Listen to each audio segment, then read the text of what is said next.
opponent more so that you can get bonus XP and gold, so stuff like that, right? Yeah.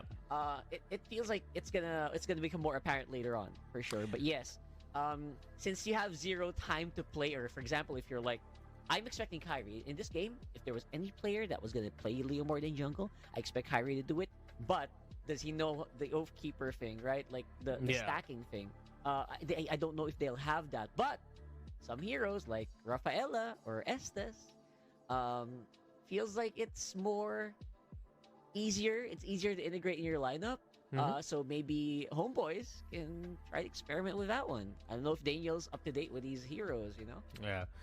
Based on the playstyle of Daniel, though, I don't think the Estes or the Rafael is going to be up to his the speed. Support ones. I mean, if anyone's going to play Estes, out of everyone here, it's actually Kiboy who we saw Estes play last in MSC 2025. He He had that one game as Estes in MSC 2025. So if anyone's going to try it, maybe it might be Onic and Homeboys. But it'll be wild to see if we're going to see two roamers who seem like they're cut from the same cloth in Daniel and Kiboy, wherein they both just want to play aggressive, and for both of them to end up playing SS would be quite a surprise for me. Again, we're still waiting for the draft to start up, folks. So again, thank you all for your patience, but there's still a lot to talk about, still a lot to consider, of course, with the US patch that was dropped. You mentioned the Kyrie and his jungle picks, and I think universally, for all junglers across the world, the jungle pool, in terms of like the best ones you could potentially pick, has really just been narrowed down to Yi Sun-shin, Lancelot, Hayabusa, Fredrin. It always just seems to be that the biggest trades revolve around those four. And Hayabusa did get a change in the newest patch, wherein they really just nerfed his second skill. So the shadow and the phantoms that he gets to bring out, the travel distance of that has been reduced by 20%. So it's not as easy anymore to reach the backline. But that also has implications for your escape, meaning that if you're trying to get away using your shadows, that it's not going to go as far as you would want it to compared to before. But you do get a faster cooldown with it. Now going from 20 to 16 seconds, it now goes from 16 to 14 seconds. So more widely available for you. And his ultimate cooldown was also reduced by 10 seconds now to 40. Which, despite the shadow thing, I'm pretty sure Hayabusa is still going to be a pick that you're going to want to get. Oh yeah, for sure. Those jungler picks are absolutely correct. The Hayabusa. Kyrie is still like globally one of the most renowned Hayabusas, right? So I would not be surprised if it still does get picked up here. Sometimes even would surpass some of the junglers that we have in the Philippines, right? So let's have a look at the bracket here, and this is, we have obviously there's also a different stream that's happening right now, right? This is in Group A and Group C. Yes, they're doing that right now, of course, with Naisu and Wolf. The richest casters in the roster are actually on the other side. Aurora Gaming Philippines and Team Vamos versus time in E7. Those are the round 1 matches for Group A. And I believe they are going to be opening up Stream A right now with Aurora Gaming versus a Team Vamos, while Team Spirit from ECA and RQ Hoshi. That is a terrific matchup over there in the Group C stream. That is going to be in Stream A.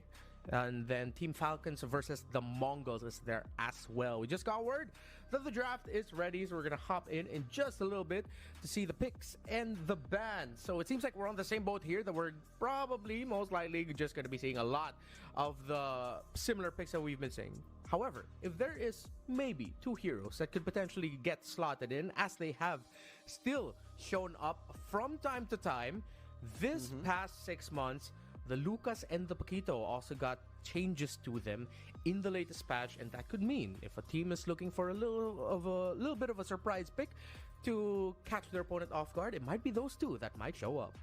Yeah, I really love the spice on the Lucas. The Paquito has already been making a little bit of an appearance, like very small guestings, right, in their draft here and there locally for the Philippines. So this time around, it feels like the buffs might just be enough to push them over the top. I don't know. Again, it's a wide open map. The season just reset, and we are on the draft. Yeah, but it seems like we're right on the money though, Rock Hard, that a lot of the similar bans that we've been seeing the past few weeks still pretty much there. An Esmeralda ban right away in the first phase for Homeboys against Onic. How do you feel about that? Yeah, honestly, these bans are very standard, at least for what we saw in C games. The Eve has already been highly prioritized, even sometimes first pick, right?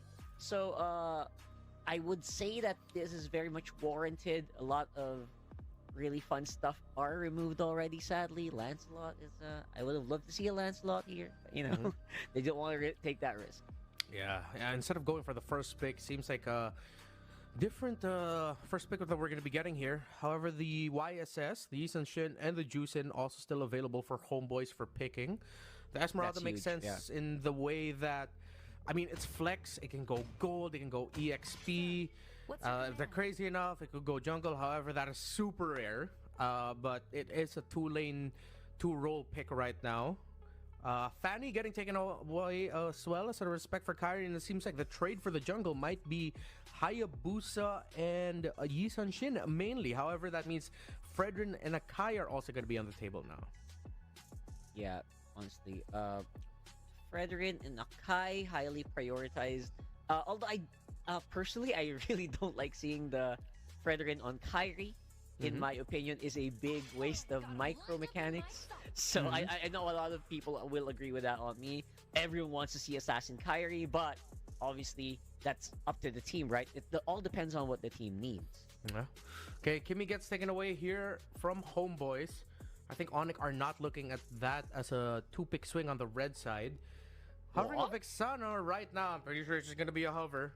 In terms of Onic's first two picks, you still have Hayabusa, Granger, YSS if it doesn't go to Homeboys. Lapu Lapu available as the priority picks in the first two for Onic later on. The first pick here, I still think it should be somewhere along the lines of a Juicin or a Yisun Shin. Zushin, yeah, 100%. They both float. So, whoa, okay. All right. Not I guess you were right on the money there, Renmar. It's a very aggressive setter roam. That's gonna come in for Daniel. Yeah, it's a very Daniel pick, and confirming now, of course, we are gonna be getting the full lineup of Homeboys here. That is going to be Daniel holding that Kalea pick off. And of course, since they don't take the YSS, the YSS goes to Onic. And let's see if that means the Granger. But nope, they're going to be going for the Gatot Kacha instead. So when you have the Kalea on the other side, you're going to want to get either the High Loss or, in this case, mainly the Gatot Kacha, because those are only the two roamers that can pack a Revitalize. I'm not sure about this Angela Hover, obviously. But the Hilda is definitely... Wow, really? Yeah, if you guys have been reading the patch notes, 20 seconds to 60 seconds cooldown on the Angela Heart card is very significant. I guess that can be remedied by, what do you call that? Fleeting time. But again, it kind of just slows down your Angela compared to before. And this Hilda, honestly, is a very high priority. So, I don't mind this. But that's just so much support right now for Homeboys. Yeah. Might be a little bit too much sustain, considering they already see a Yisun Shin on the other side. It's fine. He does deal the continuous damage anyway. He doesn't deal it in bursts. Makes sense to pick up the Lapu Lapu here. You get EXP lane Prio. Not a lot of EXP laners can match that.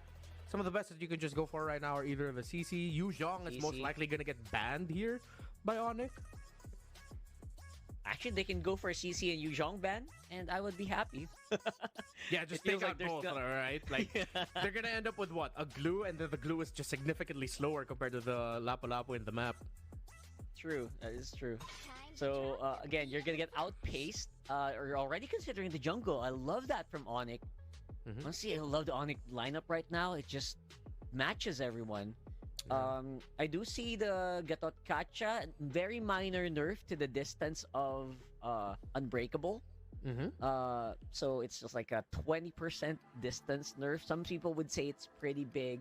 They say it's too easy to use Gatot Kacha, but I don't know if that's going to affect it. It feels like such a strong lineup still for Onic. And now you're talking about the Granger. I just want to pick your brain a little before we go into this. The Granger doesn't deal bonus damage anymore with Rhapsody. Do you think that's going to affect the clear speed or farm speed of a Granger? I actually want to talk to you about that earlier. It should. Since it no longer deals the additional damage mainly to the minions in creeps, I think they really just wanted to slow down the ready to make game scaling of the Granger, if that's what they're going to be going for, which makes sense. We did see Soriano, aka KL1, aka Oheb, spent almost an entire series playing the Granger, just completely dominating with it. I think that was enough to just go, hey, yeah, maybe we should just readjust and nerf the Granger a little bit. They even also nerfed Harith. A little bit on that later on if it does show up. But now, Uranus also getting taken out, of course. Almost forgot about the Uranus. Hey, spicy. We were talking about the Leomord, and Onic decided to ban it out, which, hey, Rockhard, as the Leomord main here, makes sense, right? It would have been good with the Angela and the Kalea. Yeah, it's perfect, honestly. Despite, obviously, the changes. Again, despite there's just no time to practice, I love that they already preempted this, that maybe they practiced on the advanced server. It's just how advanced Onic is, because it literally dropped like an hour ago. The patch dropped like an hour and a half ago. There's that CC ban. I'm honestly very surprised they did. Yeah. Why did they? Okay. Well, I mean, there is a YSS. Gold lane. Yeah. It could have gone gold lane. It could have gone for Skylar. If they want even more continuous damage, one of the favorite picks of Skylar is actually the Claude. And right now, yes, we do see the Kalea and Hilda, and that might actually be enough targeted crowd control to stop Claude entry when it does decide to go in, or even force out the Purify early on. But that's something you always have to keep at the back of your head if you're thinking about Onic and what they could potentially go for the gold lane here. The Ruby is also still open if they want to go for that, and teams are still willing to pick it. This might be good though, but this is probably most likely going to be going into the mid lane. But if Homeboys shows a Harith here, then that Lunox most likely actually might end up in the gold lane as a great matchup there. That is true. It feels like a really good gold lane Lunox. Although I would not be surprised if this went mid and they pick up the Harith, just as a great power pick still. And you're talking about Harith changes. I think they shifted him more on the tanky side, right? So more sustain on that Harith. Possibly for Onic, they might just lack on range, but look at that. There we go. Very aggressive. I love the Freya coming in here. And the Benedetta as well. Double treat from Homeboys. All dive. And now, I think you just put in the Ruby. You do not want to play a main carry Lunox here. Can you? Wait. Can you pick it now? Can we pick it now? Because to be fair, I know we don't have the restrictions anymore, or do we? Is it only just like a week now? If that shows up, then I guess Sora is available for picking here in Games of the Future. That changes a lot of things, bro. Yeah, let's see. I don't want to zoom just yet. I want to hold the thoughts. That makes sense. That makes sense. Okay. So we were asking for continuous damage. Carry. Ruby, again, one of the ones we floated, and exactly right on the money. There you go. Okay. I think it's just really because, not that I'm doubting the ability of a Freya to suddenly pop off here, especially with her changes, which we will get into once we get into the game. But I feel like the Onic lineup is just a little bit more safer and a little bit more up to speed with what we're used to seeing. That the Homeboys lineup, I don't know if you agree with me here, Rockhard, might be a little bit too difficult to pull off. I mean, the Homeboys lineup, I actually completely agree, because this is a lineup that looks very strong on dive. Like, all right, it's a Freya that has an Angela, but if it gets kited, it gets punished, it can fall apart so easy, this Homeboys lineup. So I don't know if chat agrees. Press 1 if you think Onic is a better lineup. Press 2 if you're... Because I see the chat, they're crazy right now. Yeah. Press 2 if you think Homeboys has an advantage here, bro. Yeah. Welcome to game number 1. It's Homeboys versus Onic. And I think it's time for us real quickly to touch on the changes for Freya. It's mainly around her ultimate. Her cooldown now starts after the cast, 34 to 26 seconds now. So that's a very fast cooldown, since the developers saw that she is quite ultimate dependent. And you also get 50% damage reduction while diving down, along with slightly increasing the speed of diving down with her ultimate. Yeah, it just feels like it's gonna be smoother. Like, their focus right now is making Freya's gameplay smoother. And I love that for Moonton, honestly. That's definitely the right way to go. But look at this, very early on, we're already expecting aggression from the Homeboys here, and they are definitely giving that. Yep, that is the playstyle that they're known for. Not going to be able to completely disrupt the jungling pattern of Kairi in the early game. Already up to level 3, starting with a purple buff side rotation working upwards. Going to go down, probably hit level 4 by the Beetle or maybe his next buff, depending on what they're going to find. But very well protected right now. Amal playing the jungle Benedetta. So let's see how this Angela actually will fare with the changes on her. I mean, the good thing about Angela, Rockhard, is that the cooldown now starts after the cast. Like, you don't have to wait long. Oh, yeah. And also, by the way, it doesn't, the shield doesn't disappear as long as Angela's on the target. So that's major. You can stick there for like 20 seconds if I read the patch right. Yeah. So that's a major change. So you're absolutely right. It's not all bad for the Angela. I'm just worried about this Benedetta, like you mentioned. Okay, both junglers level 4.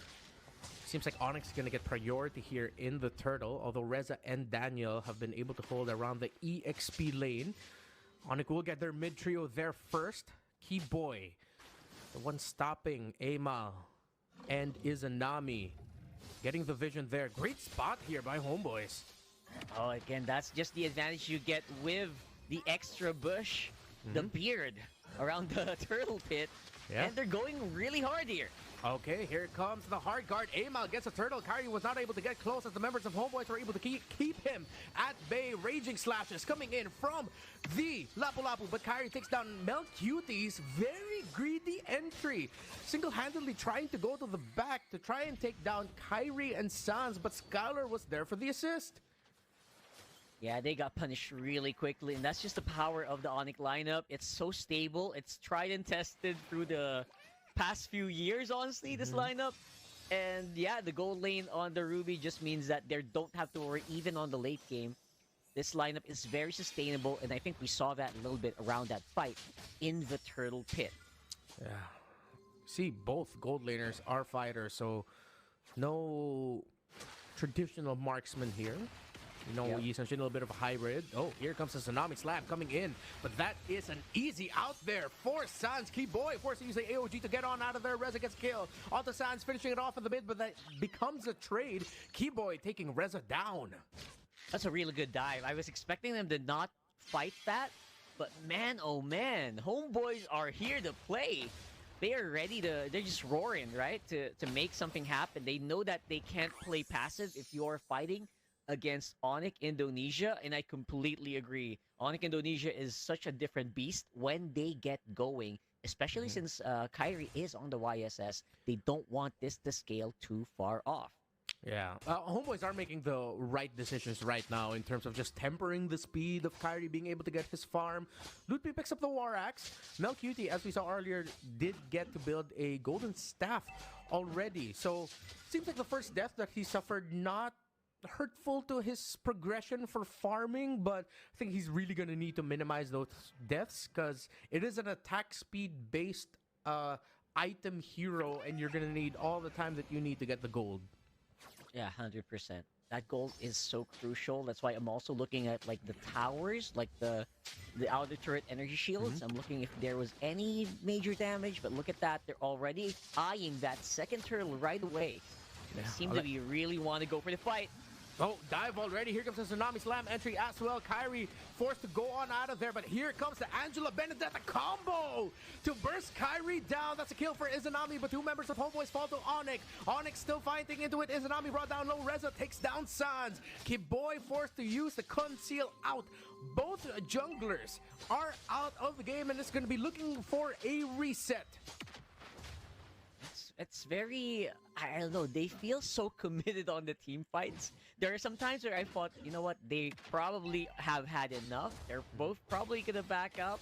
But nope, no one wants to back out, Renmar. People just want to keep, you know, hitting each other in the face. Yeah.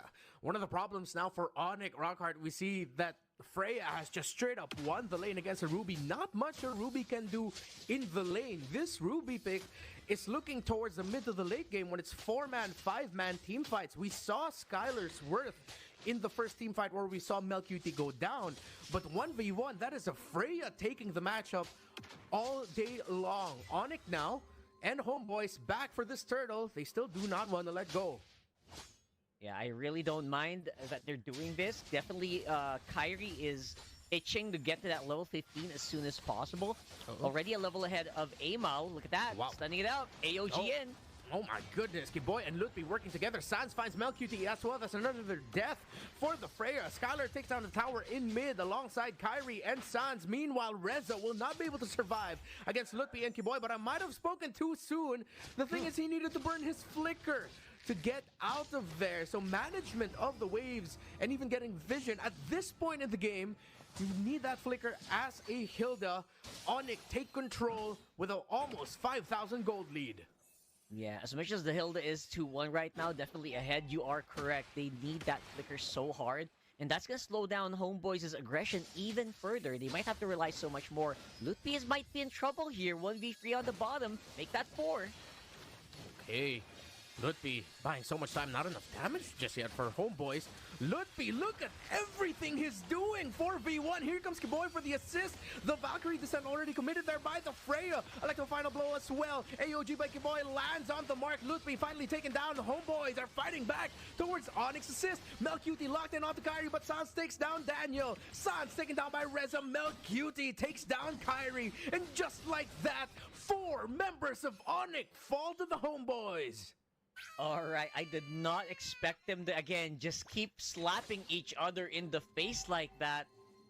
Onic, they were a little late to the party. You saw that Skylar just had to walk all the way from the top side after taking down the turret.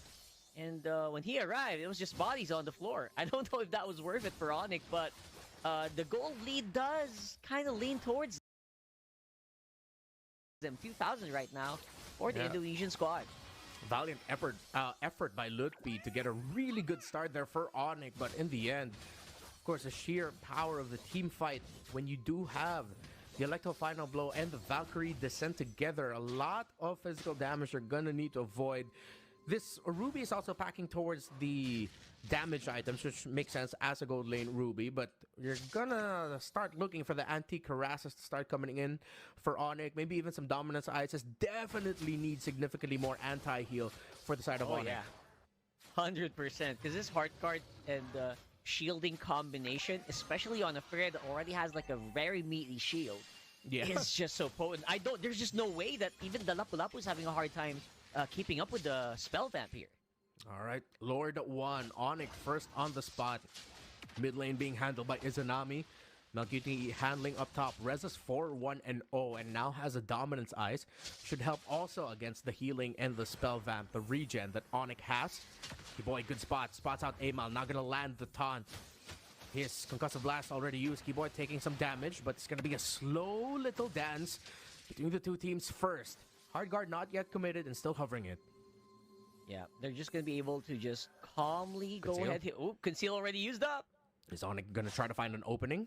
They're not going to be able to find a member of Onic, or excuse me, Homeboys, that could get caught out. Amal back in here again. Good spot by Reza. Homeboys really getting tested here by Onic, but here comes the entry coming in from Daniel. Tsunami Slam already committed, but look at the regen and the damage that they have. But Skylar gets taken out there by Amal. That is advantage for Homeboys. A stun by Lutby, massive. But can they actually deal enough damage to turn the tides of the battle? As Kyrie falls again to the Homeboys. 3 members of Onic down, and the Sky Kings are scrambling. Homeboys have taken down Lutby, and that's 4 members of Onic down. The questions of whether or not Homeboys can make this lineup work have been answered. They are definitely making it work. That sustain from so many sources is just blowing my mind, Reptar. It's crazy. Healing from the Surge of Life, healing from the Heart Guard, healing from the Love Waves. My brain is, and the Life Seal, obviously, of Melcutie on the Prey is insane. So, Onic is throwing everything they have. Yeah. But again, it's just getting healed up. I have to double check. I really want to do like an item check. Do they already have like anti-heal? Because if they do, this is way too much for Homeboys. Yeah, there we have it on the screen. Yeah, they already have some Dominus Ice for the Good Thought, a Glowing Wand for the Lunox. But I think right now one of the problems for Onic is that Melcutie, Reza, they're both just hell-bent on getting Kyrie. that no matter the formation that Onic wants to play around, Kyrie always just looks like a sitting duck. Homeboys are just so locked in with getting the Yi Sun-shin every time. Meanwhile, the center of the map, Skylar trying to survive the surprise. Look at the pull coming in. I'm offended. Ultimate by Skylar is massive. Daniel gets taken out, but Reza once again focused on the back. This time being able to take down Skylar while Mel QT and the Angela are able to hold down the front line, and Onic slowly falling. Angela, Freya, Benedetta, the Hilda, and the healing as well coming in from the Kalea. It seems like it's all too much to handle for Onic. Yeah, Reza is a massive dub here for Homeboys. He has taken down targets that are necessary in the team fight so efficiently that Onic are having a hard time answering. As much as Kyrie is, you know, he's trying his very best to keep the DPS up. It's just not quite enough yet, and Sans isn't in a position where he can actually burst down any single target right away with one combo. And they're having a hard time winning out on a sustained team fight because of this. Yeah. Even though the pace isn't as fast as it used to be with the Angela, definitely still going good because, again, the cooldown starts ticking once you've casted the Heart Guard, so it doesn't feel all too different. Just a very slight change in the tempo. Now with the Blade of Despair onto Kyrie here for Onic, is it going to be enough? I guess they need more DPS, right? That's what I'm looking for Onic, because they are hitting targets, but the targets are just not falling quite early as they want. So that's why by the time they take out one target, I think they already lose two. So that's the big thing for me for Onic. So maybe the BOD will help out, but it feels like he might just want to go see Halberd as well. Just go all out on the anti-heal because the heals are really so difficult to deal with here for Homeboys. Chastise Spaldron built up there for Kiboy. Should help with the attack speed base of the Freya somewhat. Divine Glaive for Sans. Now, that's one of the main conditional items you're looking for the mid laner if you are on a losing or quite even battle. Should be a big spike up in damage. And just you see, just from 1 second skill from the Lunox already brings down around 10% of the health of the Kalea, the main roam here for Homeboy. So maybe that Divine Glaive, and now with the BOD on that Yi Sun-shin, might actually just be enough damage that we're looking for. But we'll see once the fight breaks out. Let's see. We'll definitely want to use a Mountain Shocker soon in the next few minutes or next few seconds just to check where the Homeboys are. For sure. So far, it feels like they have no problem fighting out each other. Here they are. Yeah, here comes the gank. Daniel immediately zoning out Kyrie, and since Kyrie was zoned out by the Kalea, Sans falls relatively quickly out of position yet again for Onic, as Homeboys have penetrated their formation, but Kyrie is still fighting. He gets a double kill, and he's still alive. Malefic Roar for him as well. The counterplay by Onic has become a reality as Reza and Amal fall. Suddenly, Onic have advantage for the Lord. Oh boy, and that is the advantage they have because Homeboys decided to fight inside Onyx jungle. This is our territory, says Onyx, and they really lost out. I mean, the DPS is suffering, and Mel QD, they want to make something happen. Mel, are you actually going to be able to pull this off? No, you will not. Questionable decision there by Mel to just go in. They did not have Amal to get that Lord. What were they fighting for? No way he would have gotten 4 kills right there. I guess he was banking on them being super duper low after that Lord engage, but no.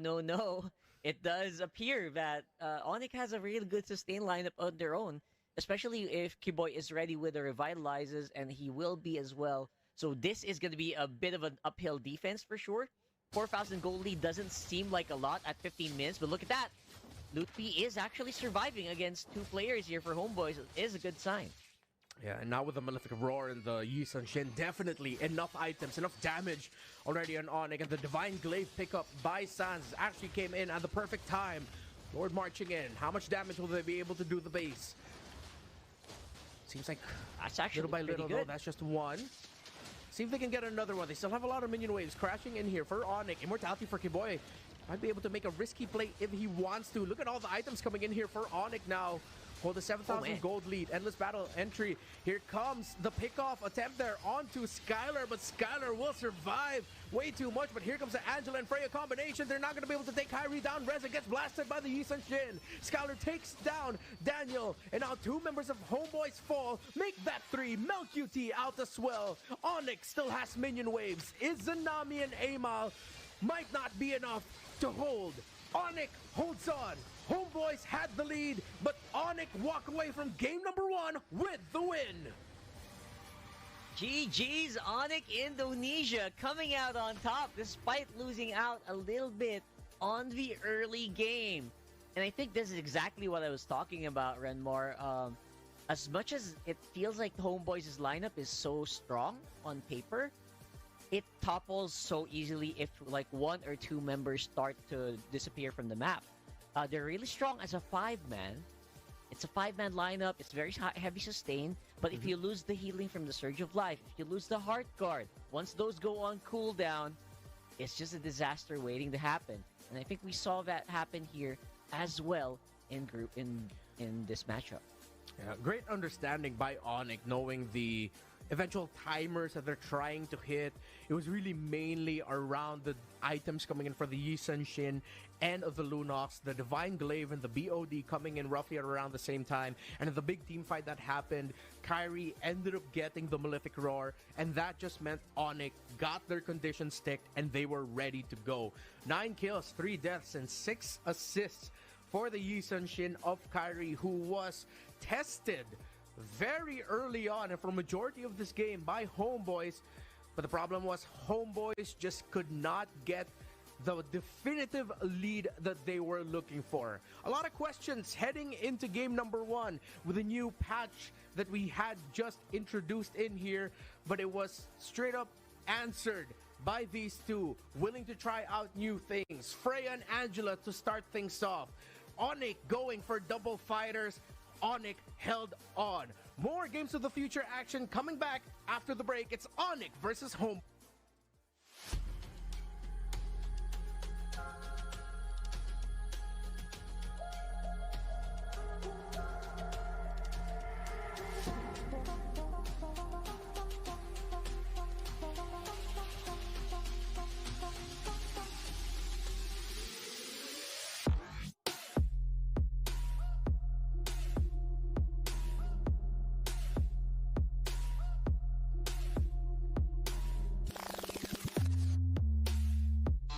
Abu Dhabi and UAE at the moment seems to be the epicenter of autonomous robotics and many other activities.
1-0 against Homeboys in this best-of-3 matchup. It's Group B for Games of the Future 2025. And I love how immediately after a new patch, we get introduced or reintroduced maybe to some concepts that we're not used to seeing in this level of competition. If you told me heading into this day rock hard that we would see Angela and Freya and Benedetta Jungle in the same team for the first game, I would not have believed you. That's true. Not gonna lie, Renmar, I really thought that I think that you can go crazy here. Just don't go, full on 0 to 100 crazy. Can you please, if you're gonna play Angela Freya, maybe just draft in not a Benedetta in the jungle. That's what I was thinking earlier while I was watching that thing. Yeah. And I have to say that most of these things are just on par or on DNA for what do you call that? On DNA for Malaysia. It's that's why they're so amusing to watch. Yeah. Of course, because of that result, Onic does have the lead here, and I think it was crazy, but then at the same time, a lot of the win that Onic got in that game number 1 didn't come from mistakes or errors. It was just that they hit their power spike at the right time. They were able to manage their map. And most importantly, they were still able to find farm. Because usually when you have a lineup like this, you're looking for a major definitive lead as quickly as possible. That you are stopping the opposing jungler from getting farm. Yes, you got kills onto him, but then they were still just able to find farm somewhere or turn things around somewhere. But I guess that's where the thought of maybe the concept was a little bit too local from Homeboys to open it up. That despite them having a big lead, I remember there was one team fight, right? Around the purple buff, Daniel got to zone out Kyrie. That's where they were able to turn things around. That could have been handled a little bit better. And maybe that's where the stability you were missing from something like a tankier jungler or maybe a tankier EXP laner was coming from. Because they needed a little bit more frontline hold to force out the resources of the main damage dealers in the Yi Sun-Shin and the Lunox a little bit more. They needed at least one more very tanky presence to hold the line. That's why I was thinking of the Freddy boy, coming into play. Would have been great. AKAI would have been maybe an option to disrupt the Lapu Lapu in the late game if they really wanted to, to focus on disrupting. Actually, AKAI is really good. I feel like at this point, Renmar, AKAI is super underused since we have so many fighters, so many melee heroes that you can just disrupt with a single heavy spin. Thank you, man. I've been preaching that since late 2024. So I'm so happy that you're now on the boat on the Church of AKAI. Very happy to hear that. So let's see if that hero is actually going to show up. And the good thing is, there is actually a good track record for AKAI showing up for these two teams. Even Onic has a surprising roam AKAI pickup if they want to go into that. But I think that's, of course, definitely a later option. And the times we do get to see AKAI do show up in the first phase red side, and then you play it as a flex, either putting it in the roam or jungle. But there have been teams brave enough to put in the EXP. But I think before heading into game number 2, we should talk a little bit more about the good things that went with the draft for Homeboys. Again, I don't want to make it seem like we're knocking on it too much. The concept was there. We saw it work from early to mid game. That's true. But then again, we did mention, even before the game started, okay, it's really good on paper, but it can fall apart very easily, which we also, we also saw that happen. So we didn't say anything that was right off, just guessing, right? We saw it happen. It was so strong, but it fell apart after one piece of the block or one Lego bit from the bottom of the pile got removed. Yeah. So I would say absolutely, it was a very strong lineup. Maybe again, just if Freya Angela's good, just maybe have a solid jungler if you want to do a Freya Angela composition. Yeah. That can kind of just tank a little bit from those Lunox and make sure that the YSS doesn't, what do you call that? Doesn't run away with the game. Yeah, I mean, even if we keep thinking about okay, maybe the Hilda could have been different, but then Reza had an amazing game. He was the guy locking down Kyrie. Then you look at the Benedetta. 7-1? Yes, he went 7-1.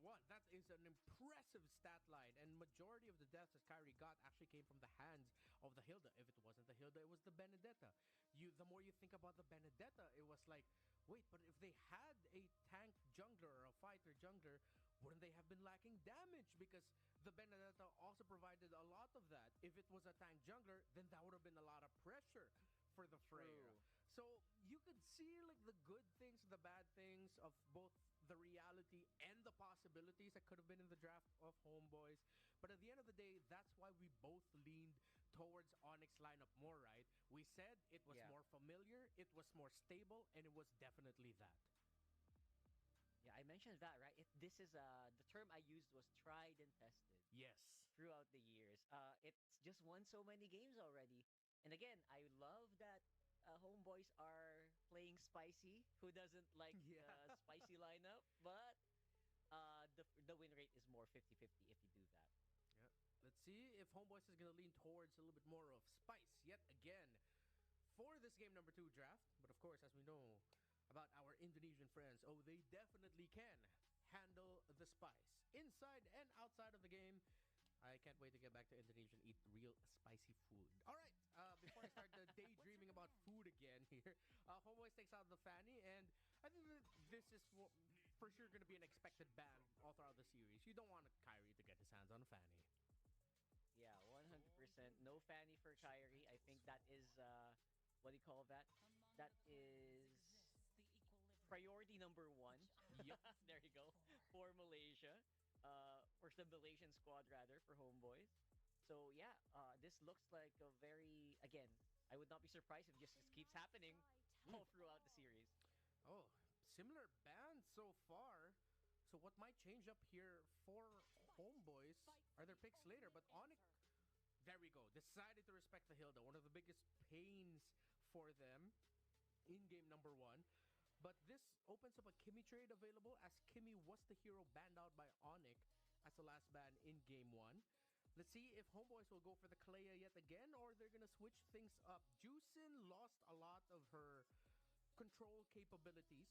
When you lift someone up in the air, you can't apply new marks for another 4 seconds, but they did increase her damage as a trade-off. Homeboys, though, there we go. You know, if you're gonna go local, go local. You know, let's see it out. We mentioned Estes earlier, but okay, fine, it's an Angela. Yeah, no scare. Don't be scared to go a little ham. Like, just don't go half-hearted or half-baked, right? If you're gonna go local, like you mentioned, do it with conviction. Do it with, panache. I don't know if that's the right term, but yeah. Yeah, that's the way to do it. That's the way to do it, man. Yeah, let's go with that. Let's go with that. I think we are in expanding rivers for this map. So expect gold laners to... Well, I mean, gold laners now, regardless whether it's expanding rivers or not, do just go through the river to join. But that opens up the avenue for the jungle a little bit more. And of course, paths to go in and out of the lane. So Onic this time take out the Kalea. Maybe I'm really just not used to it, but I'm very iffy about the Angela rush pick here. Unless they're gonna go this way. Unless they're gonna go for double sustain, or I'm not thinking about the Estes. Unless they go Angela Bauman as the combo. Oh, whoa! That sounds like a very fun combo, bro. Not gonna lie. Oh my goodness. All right. I was excited, and for a bad reason. But look at that, the Leomord is actually a really good lock-in. I can get behind this. I can get behind this, Renmar. Or maybe I'm just a little biased with that one, but yeah, it's a Leomord. I get you, bro. It's fine. You know how I get every time AKAI gets picked in the game. But the Leomord, don't you think it's a little bit too greedy, though? Leomord, Freya, and Angela in the first phase, they're showing way too much. I'm gonna just go ahead and say 100% super greedy, bro. But again, I don't think Homeboys would practice this or run this without practice. That's just how much trust I have the Homeboys. Even if they lost that last game, I have a lot of trust they can pull off stuff like this. So, but again, might be too spicy. Might be a little bit too spicy. Yeah, and great pickup too. Yisun, Shin, and Kimmy are not the easiest to catch in the game, and if ever Amal is gonna be looking at Sans and Kiboy and he's gonna be on duty to really be the one to chase them down, it might not be as easy as you'd want it to be. Kimmy is the perfect pick for the first 3 picks that Homeboy showed up here. Although there is a chance Sans might get run over, there's also the equally and maybe even slightly higher chance that the Kimmy is just gonna be maybe just 1 or 2 deaths at most, and then Homeboy starts to realize, wait, why can't we get this Kimmy? Why does it seem like it's so difficult to take down and chase? Yeah, this Kimmy obviously, it feels like if it's crucial to have someone like what do you call this, a Kalea there, because yes, it will definitely get dove by the Freya and the Leomord. So both of them, in the case of Leomord, you will literally get run over. So it's crucial for them to get that. But yes, you're absolutely right. I feel like the Kimmy is gonna be so powerful if it can pull off the kite properly. Let's see if it can. I think they're gonna need another piece for really good kiting if they want to. And since they do have Kimmy and YSS already in the center, Onic can most definitely still go double fighter, and Homeboys are thinking the same way. They can honestly just close it up with the same pick. They can just go Lapu Lapu Ruby again. Would be really good. Maybe if they want to, they can pick up the Ruby first, although that already does show the gold lane. And then they just play around the EXP, or they'll pick their gold laner last.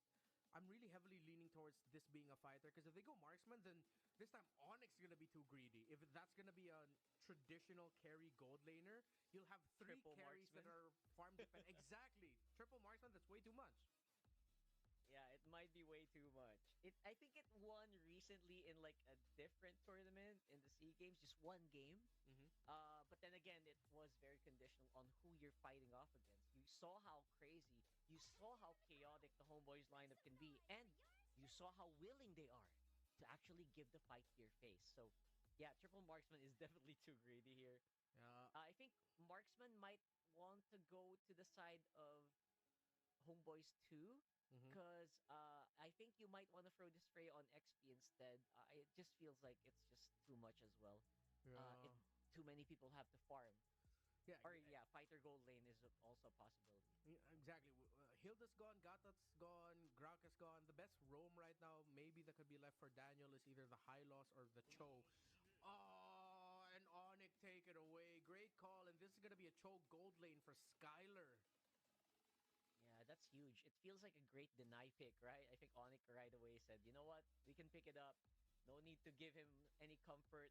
And yeah, right on the dot here. Very aggressive lineup for Onic as well. Hey, loss. Yeah, they're stuck with that. Again, the only other roamer right now that can pack a Revitalize up against that Kalea.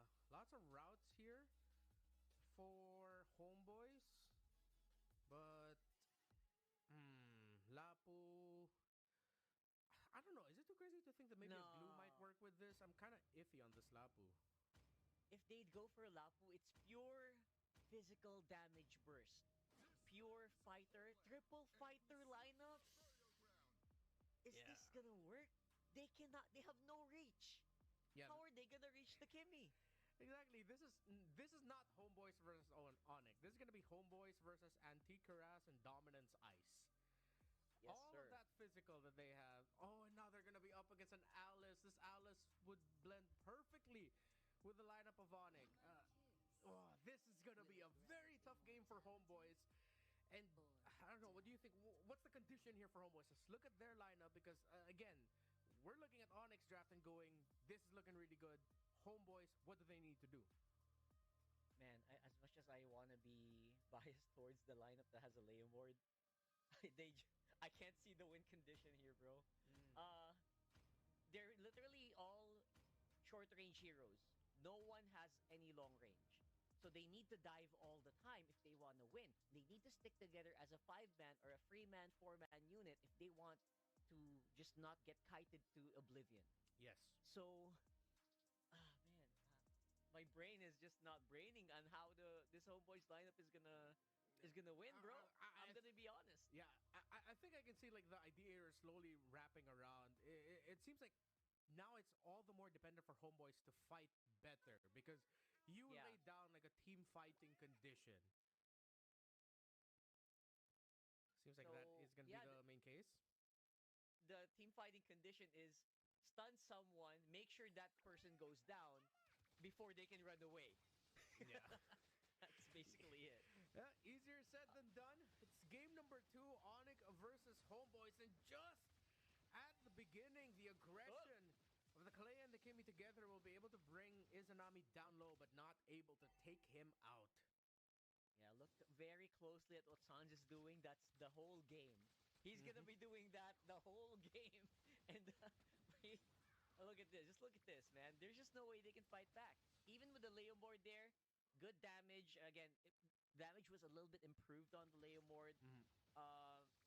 Yeah, you're gonna have to chase Sans non-stop. You're gonna chase a flying Kimi all across the map, and you're gonna have to go through a Kalea. You're gonna have to go through a CHOU all game long. Very difficult. Here comes an entry by Kiboy. Knock up, damage, continuous. Daniel almost brought down. Can he be finished off by Onic? And the answer is yes. Kiboy and Sans still going after Izanami, but Kiboy has to back off, taking a lot of damage from the turn, but the flicker! Sheesh. The entry! Gila Sans finishing it off, but Amal gets the clap back against Kiboy. Very crazy non-stop action. I love what I'm seeing. Kyrie as well on the top side. Mel Cutie is gonna get taken out. What the heck is happening, man? They're falling apart. Yeah, outplayed, overheated, and this is not the early game that Homeboys wants. Yes, you want them to be aggressive and try to find kills, but not like this. They've only gotten one and they're trying to find another. But Luthi will be able to survive. First turtle, it's going to be up. Homeboys starting it out, and this might be the silver lining. Onic decides to focus on the tower in mid. Homeboys will get this turtle. Yes, you're right. Because this is where the Homeboys lineup is good, Ranmar. When you are around an objective and you're all tightly grouped up together, it's hard for Onic to actually go near it. Right? Because they need to keep their distance. The Kimi needs to keep distance. The YSS needs to keep the distance. And look at that. If they engage, it's going to be so hard if you don't have a flicker, if you don't have a Shinpo. Exactly as you mentioned, when they're all together, they just look so strong. They decide to find 2 kills, and they actually get it. Melcuti barely able to escape, but will escape with his life. There's Homeboys with the clapback. So that's the condition that you exactly were looking for, Rockhart. Group up together, find kills. This is how you're going to stop the bleeding that Onic could potentially deliver. Yeah, they're going to have to go choo-choo train and steamroll as a literal death ball, right? That's just become a literal death ball, and you're gonna be fine. That's Homeboys' lineup, and just make sure you don't die and you don't get kited in the process. Onic, though, if ever it gets to the point where the score is relatively close or the goal is relatively close, the death ball might not be as easy to pull off in the latter stages of the game because, again, the problem that you pose for Homeboys is still going to be there. The problem of the Yi Sun-shin and the Kimi, and the question of whether or not you can actually reach them. But then the biggest thing that they have to watch out for is actually that Alice, that come the later stages is going to be difficult to take down, and the damage profile for Homeboys isn't really cut out for a mid to late game Alice. They're going to be relying on just surviving the fight way longer than Onic, which, again, it's an Alice. That's what she does. She thrives in the long team fight. That's right. I'm actually just waiting for Lutfi to farm up a little bit, and I'm pretty sure later on, he's going to be happy to dive in with the Throne of Ruin anytime, especially after you lock in the, what do you call that? The red carpet. Yeah. I haven't used High Loss in a while. I forgot the name. The Glorious Pathway. There you go. Pathway, yes. Once you see the Glorious Pathway, I think Lutfi will be going straight for the back line. Either the Freya or the Leomord. Yeah, exactly. Lutfi right now, you see him. He's the one zoning on. Here comes Kiboy. Entry with the slam. He gets the pick off. Amal falls. Daniel as well. Onic have broken the formation of Homeboys, but Homeboys still fighting back. Look at Mel QT, but this is going to be a massive trade. Kyrie survives. Kyrie did not fall with just a sliver of health. The killing spree keeps him alive. Izanami gets to take down Skylar, but Izanami eventually falls. Onic with a massive win. Kyrie mechanics, man. I really thought he was gonna go down. He fought under the turret. He had so much experience that he knew he was gonna win, even though his HP was literally like 1%, 2%. Bro, this is just very good team fighting coming in from Onic, despite, again, Homeboys technically having the beefier lineup. And it all goes back to one of their biggest biggest gripes with the draft here for Homeboys, the lack of range. Team fights for them are way too all in. Yes, they can deal damage, but finishing it off is a different story. Now, 5 minutes into the game, they have not yet crossed the 15,000 gold threshold. Onic is getting closer to 20,000. It's an early 3K gold lead, and this is one big team fight loss away from Onic completely taking control of the game. There's still one more big window Homeboys can find here in terms of a big team fight, but they have to set it up with a pickoff first. Yeah, they might actually start losing out on ground the moment that Onic gets richer, you know, the moment they get an item advantage. Yeah. So the window is closing faster and more. Sky Piercer already built up for Sans, who has 4 kills. No stacks on it just yet. Here comes the glorious pathway. Daniel might be a little bit too greedy, but because the tower fall down, they decided to go for it. Sans takes so much damage. Here comes the clapback of Homeboys. They are working together as a hit squad. Sans is still the only one falling. Look at Ludby, hold on, Kiboy, trying to keep him alive, but the Alice will eventually fall. That is the condition of Homeboys yet ticked again, and they have found their window. They've closed it. Onyx still has a little bit of a lead, but Homeboys are fighting back. Yeah, they're definitely fighting back. The small consolation prize is Kyrie did get a lot of gold farming solo while all of that was happening, while Lutpi was buying a lot of time. So very good advantage for Homeboys, but look at that. Okay, go for it goes again. In right away with the pick off. MelQT able to flicker on out of there. Homeboys needs to back off. They don't have their Freya anymore. Onic dealing the damage. Daniel almost brought down low. Reza with the raging slashes. Not going to be able to deal enough. And Onic, hold on. Reza is going to go down. And Homeboys get spotted out. Yeah, again, you think you have an advantage in the Onic, then they kind of just remind you why they are one of the strongest teams in the world. They find an opening right after, right after licking their wounds, which is very impressive. And again, because they are a world championship caliber team. 7.5 minutes Malefic Roar for Kyrie. He's level 12. That is an item rush, but he has a 3-level lead over his jungling counterpart now. And all our fears for the Homeboys lineup have come true. All of the issues that we had with it, Onic are just making the most of the cards that they were dealt. And this is the expected result that we're seeing. 100%. That's why I said the consolation prize for Onic earlier was super good, because as you mentioned, it's a level lead. It's a huge level lead if you give Kyrie so much more free farm time. And we're seeing that right now. We saw that earlier.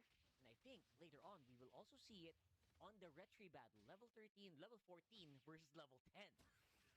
The comeback has to be glorious here, but here comes the glorious pathway from Daniel. The Throne of Ruin already committed. They get to avoid it. Luthi will be able to get on out of there with a gleam.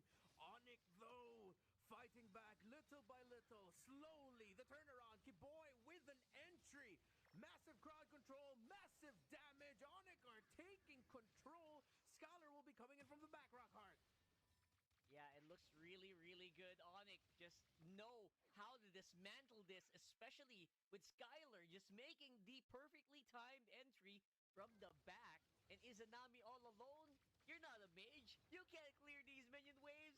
And I think that's Onic going straight for the jugular. And they will take him down. Izanami quite easily getting disposed of here. MelQT doing his best to clear these waves. Onic still has minion waves to work with if they want to push the issue. 23,000, the gold of Homeboys. Onic with an almost 10,000 gold lead for that. They tried to make a play. Commendable, but Onic just had too big a lead in the lineup, and the damage profile just works way too heavily towards their favor. Skylar split off from the rest of the group to get vision. He's going to be spotting out that Angela, trying to apply pressure. Skylar sees the Angela. Izanami in trouble. He gets kicked. Izanami brought down to 10%, and it looks like he's going to get taken out. Soloed by Skylar. And now it's a 5v4 across the map. Onic, here comes Kyrie through the mid, but Ludwig with a Throne of Ruin, stopping the exit of Amal and MelQT. But they'll be able to get away, not be able to get stunned by Skylar. But they get Daniel along the way. Only 3 members remain for Homeboys. An absolute massacre for Onic. Yep, they got separated, and now you see the weakness of the Homeboys lineup. We talked about this over and over. Yes, you are super strong as a 5-man death ball, but separate components, it's quite easy to take you out. It's like taking apart sushi, bro. It's just not the same. Yeah, I mean, call it an experience all you want, an experimental fusion or attempt to change sushi. Sushi is sushi for a reason. You don't need to change it. And Onic understood that. They looked at their lineup. They looked at what Homeboys brought and said, okay, we will pick you apart, even though you don't want to. The CHOU pick there near the end, the Alice as well in the last two. Onic, it looks like they're just going to be on their way to finishing it here with this push. Yeah, and they're rushing this. By the way, we are at 11 minutes. We got Big Lord walking on the bottom side of the map, and I don't see Homeboys walking out here anytime soon. Look at Lutfi. He's just in front. He's showing it off with the recall, and they're just waiting for that Lord to arrive. Here comes that possible last clash. Onic, I said, ending it here with a quick sweep to start off their campaign in Games of the Future. Homeboys doing their absolute damnedest to hold on. Reza, look at him trying to hold that Alice at bay.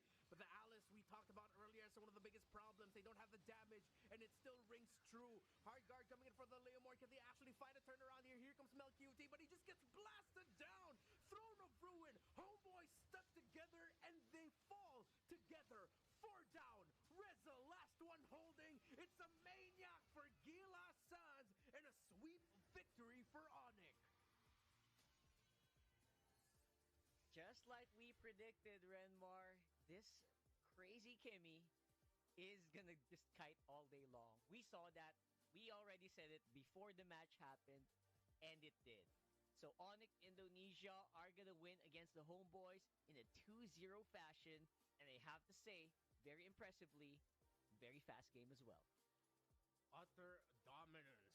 Although we did get to see Homeboys shine in the first half of game number 1, game number 2 was just a completely different story.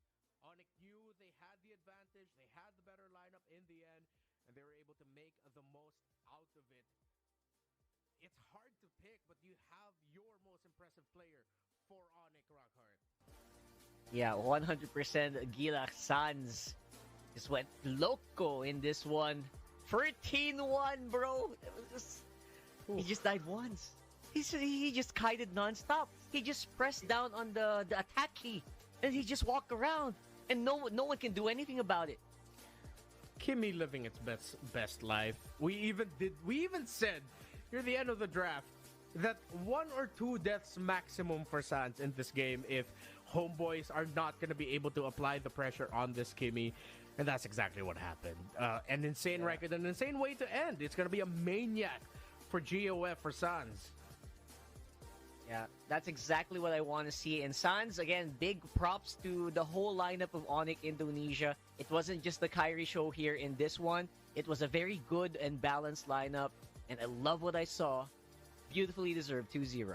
That was only the first series of the day. We have 3 more coming up. It's Group B and Group D matches that we're going to be seeing here for Stream B for Games of the Future 2025. Live from Abu Dhabi, Renmar and Rockhart will be back after the break.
2-0. And then we'll still have to find out about the remaining matches, of course. But yeah, now that we go over here to Team Spirit and RQ Hoshi, man, I don't know about this one because it's, you know, with Team Spirit, they've been obviously the strongest force over there in the EECA region. Off of their recent tournaments, I believe, if I recall, they swept their grand final as well. And that's one thing that we've been talking about, how Team Spirit just is, you know, for a lot of people, a lot of the international viewers out there, like, this is a team that they're going to be very familiar with. This is a team that stands out for a lot of people. And like I was saying earlier on, I was like, you know, this is a very a strong team that ends up on a lot of people's tier lists when you go into these major tournaments and big international events. And for good reason. And for RQ Hoshi, again, a team from Indonesia that has probably the biggest fan base, like, I would say. I don't know if there's a team out there that has a bigger fan base, or, you know, what's the closest to that? Legends. Yeah, for MLBB. I will say this, though, like, RQ Hoshi in, you know, their recent regional professional league, they definitely didn't perform the way that a lot of people are used to seeing for RQ Hoshi. You know, I think they struggled here and there. And if I remember right, they didn't make the playoffs, right? They didn't make their playoffs. And so I'm wondering, again, anytime you have a team like that and you're considering, you know, just the history. Again, the history behind RQ Hoshi is massive. Like, it goes so far into the history of MLBB. And I'm wondering how much they've been able to improve from their recent regional professional league into this. Because going against Team Spirit, as we see the lineup here, again, players we're all familiar with: Sunset Lover, One Shot, Hiko, Sawo, Kid Bomba. I honestly feel like for RQ Hoshi, this is going to be a big test for them. You know, Team Spirit is, like I said, they're mechanically gifted across the board. Again, Hiko, one of the youngest players in the competitive scene. You know, I think he made a name for himself alone when he got like a Savage, one of the first Savages in M6, if I remember right. M6, yeah. And you know, just in general, there's a lot of good talent here individually that makes Team Spirit such a solid lineup, a solid team. And you know, even veterancy, man, with like Sawa and Sunset Lover here. I think it's also the chemistry that they have built all throughout these years. I think so far they have been together for 2 years now, most of them at least. And even before M5, which happened 2023, December 2023, which was the big breakout league or tournament for Kid Bomba, he has already played with Sawa for a long time. So there's a lot of chemistry going on in there. While for RQ Hoshi, this team has been successful before. They have not yet gotten a championship as these five, but they were able to represent Indonesia just a year ago. So that's Rins, Dyron, Setsujin, Toy, and Edok. Now it is true, they have not made it to the playoffs of their league, of the Indonesian MPL League. Just recently. And that is the first time, the very first time that this organization wasn't able to get into the playoffs. If there's one thing that we can say about this team is that they are strong. They have just struggled. But right now, they have a new leader in town. I believe that Coach Pao from the Philippines, who used to coach RRQ Kaito from the Philippines, is now part of the coaching staff. He's not the head coach just yet, but definitely there's a lot of impact in there. So we'll see if this changes, because I think as far as changes goes, that is the only big change that RQ Hoshi has undergone in the past few months. So maybe this is something that can make the RQ Hoshi fans rejoice a little. Yeah, I'm wondering what the effect of having Coach Pao, excuse me, having Coach Pao in the lineup is going to have. I know, you know, he's been in you could call it the RQ ecosystem. He's been in the kingdom for a while, man. Like, working with the MDL team, of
course, RQ Kaido and everything. And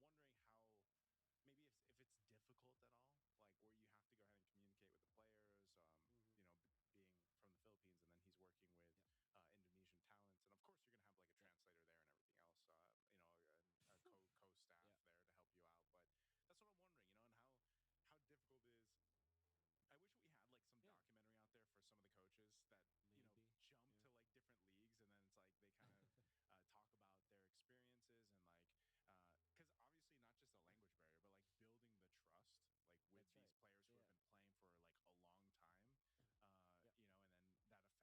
have Yeah. been playing for like a long time, Yep. and then that effect that Coach Pau would have here for this roster. So but my quick answer to that is very, very difficult. It's a daunting task, and not everybody can actually overcome it. Especially when the organization wants immediate results. Yeah. One of the main criticisms about RTOshi is how quickly they cycle through their imports, be it from the coach, be it from the players, right? Yeah. And we have learned along the way that in order to be successful as an import, you gotta have to put in a lot of time in there. That's why Onic Esports, for example, have built their house around Kyrie and Coach Yeb. It wasn't that smooth in the first few weeks that they've had, Mm-hmm. but eventually they got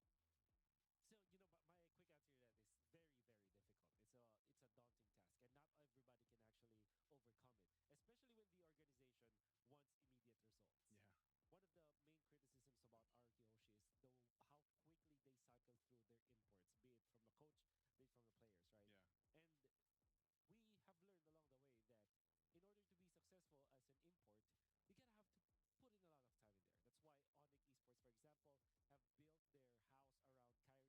The first two seasons of Baloyski weren't that successful, and then come the third, they have already established their strength in that region. Right. That can also be said with other regions. So immediately, it's so difficult. And not only do you have to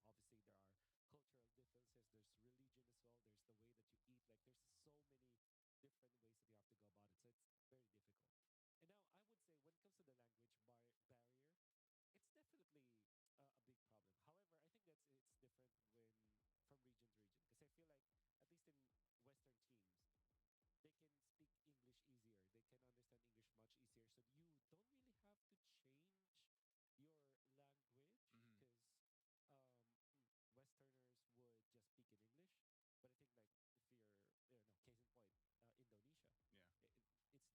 different ways that you have to go about it. So it's very difficult. And now, I would say when it comes to the language barrier, it's definitely a big problem. However, I think it's different from region to region, because I feel like at least in Western teams, they can speak English easier. They can understand English much easier. So you don't really have to change your language, Mm-hmm. because Westerners would just speak in English. But I think, like, if case in point, Indonesia, Yeah. it's different. The imports that we have had to learn Bahasa Indo instead of the Indonesian players having to learn English, Yeah. Yeah. right? So fortunately, Indonesia, it's a much Bahasa Indo is a much easier language to Then um, Filipino. yeah, I would say, Oh. yeah. A lot of people will agree with me. Actually, Philippines is one of the most difficult languages to learn.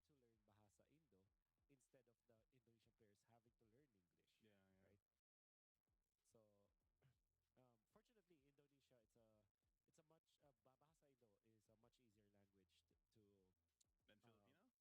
can. It's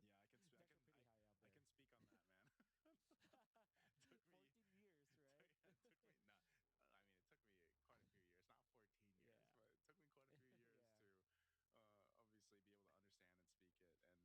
can speak on that, man. Took me 14 years, right? it took me not. I mean, it took me quite a few years, not 14 years, Yeah. but it took me quite a few years Yeah. to obviously be able to understand and speak it. And That's right. yeah, that's one of the things that I've always wondered is, especially when that door opened for imports, which was that would have been what? I mean, 2022? Was it 2022? Like when imports really start, like the first imports, at least for a player, was Kyrie and Coach Yeb, right? Like, I mean, Yeah. they were the people that started the whole thing, I feel like. And and when you have that in consideration now, like you even have players being imported all over now. And I mean, it's not always Filipinos, but yeah, there's a lot of Philippine players, coaches that do go to different parts of the world. I know we spoke about Verso Time earlier, and I remember, the one of the teams that competed in that tournament, I think it was Cyber Hero. They actually had two Filipino players for their competition. That's right. Yeah. And one of them was, he was under the name Marquise. He was actually from RQ Kaido, I think, the MDL team. And then they had Kimpoy from the old Blacklist International, right? Yes, that's right. And so you have a bunch of these players and coaches having these opportunities to jump around, I feel like, and put their impact in, which I've always been intrigued by and interested in, and how they're able to go ahead and make that happen. But I feel like that's nature, for a lot of Filipinos to kind of Yeah. go across the globe and provide their talents and hard work that comes with it. Yeah. And we can see that it will really depend on how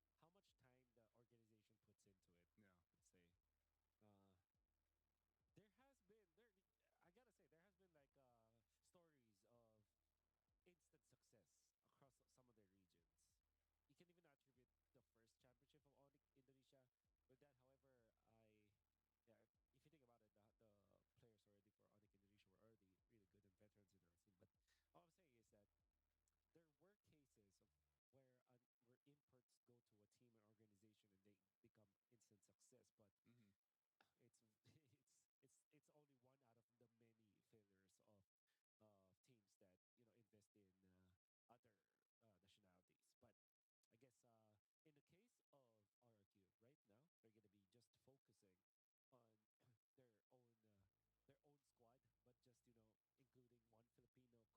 Yeah. Then I remember talking to Kid Bomba. They had a Filipino coach before, but they felt like they have gotten to a point where their own hard work Mm-hmm. can already make it work for them. You get my meaning, right? Yeah. Of course, it would help if there would be someone, but I think like they felt like they're already hardworking enough for whatever they're doing to be successful. That's why they are just focusing on themselves. I don't know if they actually got a different coach right now, because Yeah. I feel like they are they're that kind of team where if there's an international tournament, at least they'll get someone to help them out when it comes to like planning and coaching. So I'm looking at their lineup right now because I felt like there wasn't. It's a they their coach called Star and Yeah, Cold Star. Statsman. Oops, Oops apparently is the were analyst, I believe. from Yeah. they're from the same region anyway. So yeah, they didn't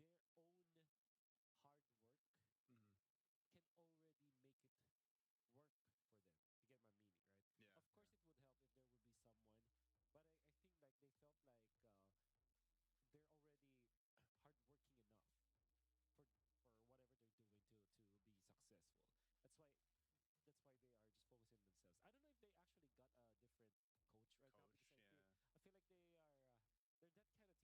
can't remember right. It wasn't Team Spirit boot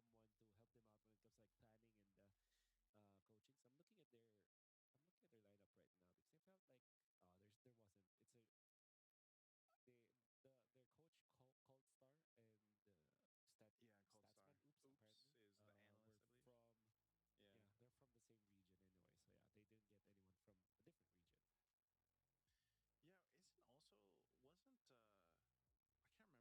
camping? I feel like I heard that they were boot camping even Huh. before this. Was it Malaysia? It might might have have been Malaysia. Malaysia, Yeah. but I know that Team Spirit, also one of the teams that does a lot of time to prep. They go ahead and do a lot of things to make sure that they're prepped and ready for any of the tournaments that they're able to go ahead and compete in. And like I said, from the ECA region, they are that team that usually is the representative, and they've put in a lot of work, a lot of preparation for a lot of the international tournaments they go, and they relatively do pretty well. But one thing that really stood out from the tournaments over in their region previously, and I'm glad we get to see one of them later on for Games of the Future, is like I said, more teams like Versotime, for example, have been getting more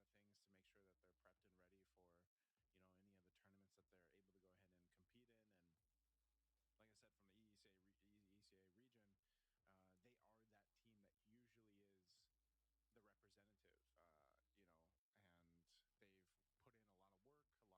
and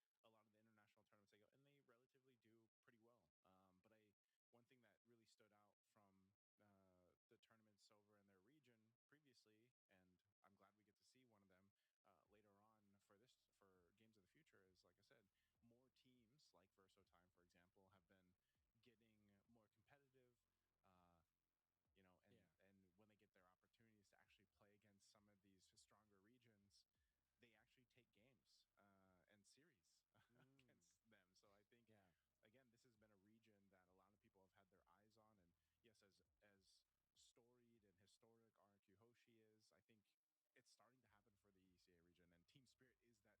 for the ECA region. And Team Spirit is that team that's really the forefront of a lot of that stuff happening for that region in a good light here. Yeah. Kind of made me think, right, for Team Spirit, because whatever you just said kind of sparked some interest in me. Like, how are they actually keeping up with how strong the other regions are? Because I think that in their region, there's not a lot of tournaments that's happening, and even the ranked scene is not that as intense as you would say Mm-hmm. for Southeast Asia. I wonder how they kept their how they kept their talents intact, because I watched the way they played.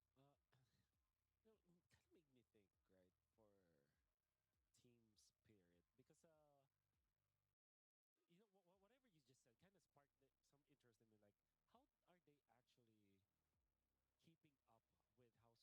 region. So maybe that's a I actually am bewildered by how they managed to get so good from that region. Do you have Yeah. any insights in that? I don't have Have you any talked? insights on it, but I'm just like, I know that they enjoy and I feel like they've gone to a couple different places for boot camping. But if I remember right too, like for Team Spirit specifically, I remember there was like an interview before, and I think they were talking to Kid Bomba, and they were like, "So, out of all the places you've boot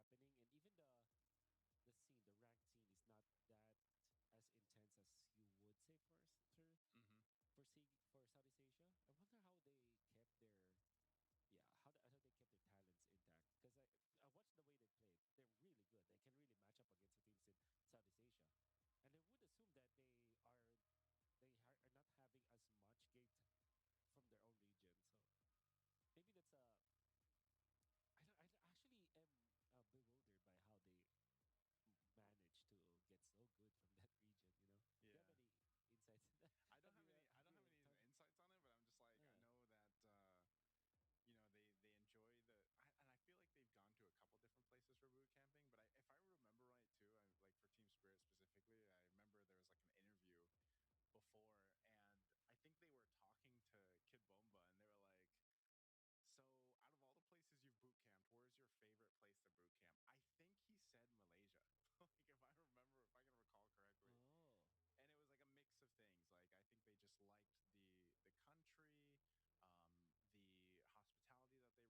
your favorite place to boot camp?" I think he said Malaysia. Like, if I can recall correctly. Oh, And it was like a mix of things. Like, I think they just liked the country, the hospitality that they received there, the accommodations, of course, the food. I think most people would really talk about the food in Malaysia. I know yeah. I know you and I have I love it there. quite a bit, yeah. But I think also just like maybe it's also to deal with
they're just about ready. I know I saw the thumbs up come up earlier, but it looks like the players are just about there. I wonder, is it cold? Are those hot packs? Like, you know how most players usually have like hand warmers, right? Like they usually have hand warmers. Like we're so used to seeing in the professional leagues that they have like the little hand warmers because usually the venues are pretty cold. And I noticed like majority of the players are wearing sweaters or they're like in long sleeves. So it's like, I wonder if they just ask for like hand packs or what, if they're going to put that on their hands. Okay, now you can remind me. Okay, yeah. But yeah, you know what? I think that this is one of those classic hand warmers. Is this the ones you stick on your hands? This used to be the thing. Yeah, you kind of shake it a little bit so that the friction will be there because I think that the beads bounce off each other. I can see it. Against each other, and then it eventually becomes very hot, or not very hot, like enough to warm you up. So how much does this actually help players? I mean, you've worked with a lot of players, so like how I've never worn one myself, man. Okay, so yeah, this was the thing before, and the thing is, it's quite expensive. The hand warmers that's why. Yeah, this one's you should take a look at your local e-commerce app. Look for hand warmers, and for sure at one piece, it's not that expensive. You're probably gonna be okay with that. But imagine like 6 people right now. You're seeing right now every game. Yeah. Like that, so that cost will go up. That's why in the Philippines or in most of the MPLs that we've seen, they're just given like what you call this, like ice packs, but instead of it's hot water. That they put it there, they just put hot water in it. This one, you just have to like shake it a little bit or maybe rub it off, and then eventually it will. Even Team Spirit's getting them, man. Yeah. Oh, I see what you mean by the price. Jeez. Yeah, you looked at it, right? Yeah, it's not expensive like per piece, but imagine of how much you use it. Hey, back in my day, we just did finger warm-ups, stretches. You know, you know the pointer finger thing. I don't know if that applies here, but yeah, obviously I will say this: like, if you ever woke up, if you ever woke up in like a cold room and then you tried to play MLBB, like your reaction time's gonna be slower, right? Like if your hands are freezing. Coach Pau needs one too, clearly, to go ahead and help him with the draft. It looks like as he's got his as well. But yeah, we should be just about ready to jump into the draft here. I believe everybody's in the lobby. It's just they're getting ready to go ahead and get in, and we'll be underway with this game here shortly. Yeah. Platforms. Can't believe. But I wonder what will be the approach now for the teams that we have, because our Kihoshi are a team like they're that kind of team that will be experimental, especially with going up against Team Spirit, who probably does not know what they look like right now. Because I think that we have not seen much of our Kihoshi since they didn't qualify to the playoffs. So that meant that their last game was what, October? October, yeah. Maybe. Yeah, it's been a while. So it's been a while. So whereas Team Spirit's last game was just a week ago. Just a week ago, yeah. Or just a couple weeks ago or something like that. You know, and I don't know. I think a big, like I say, for a lot of people, it was like, well, this patch, you know, how's the patch going to affect any of this? And I think if we look at our first series alone, I don't know. Would you say it didn't change it too much? I mean, I know it's just like just one series, right? But you feel like it didn't change it too much? Yeah, I don't. I would say that it didn't change too much because the teams that were successful in the past games that we've seen just played very standard. I think the only hero that was not considered at all, which was one of the staples, was Gatotkacha. Imagine how much we've been picking Gatotkacha. First picking Gatotkacha even. It's like first pick or first 2 picks.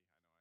I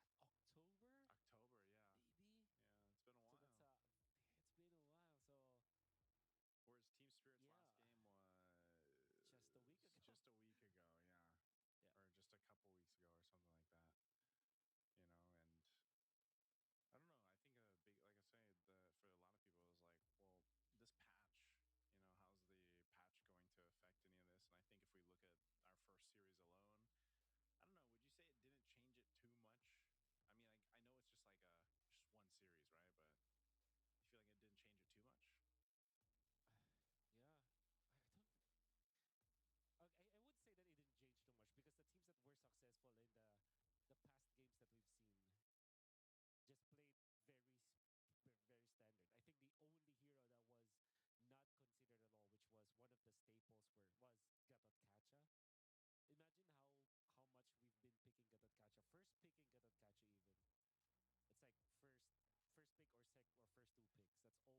so I would say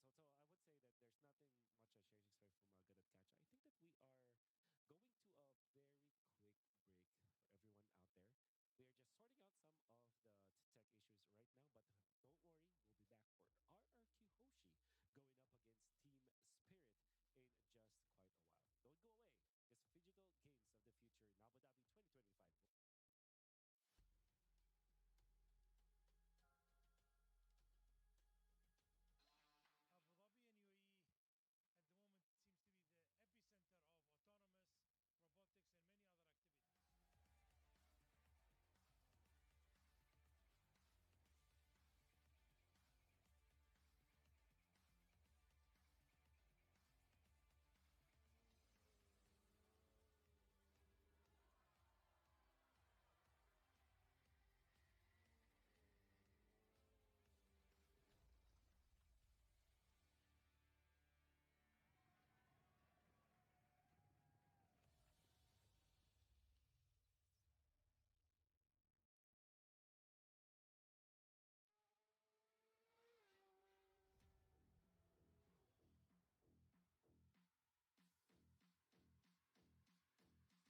Spirit going up against RRQ Hoshi, the first game of the first round of this group.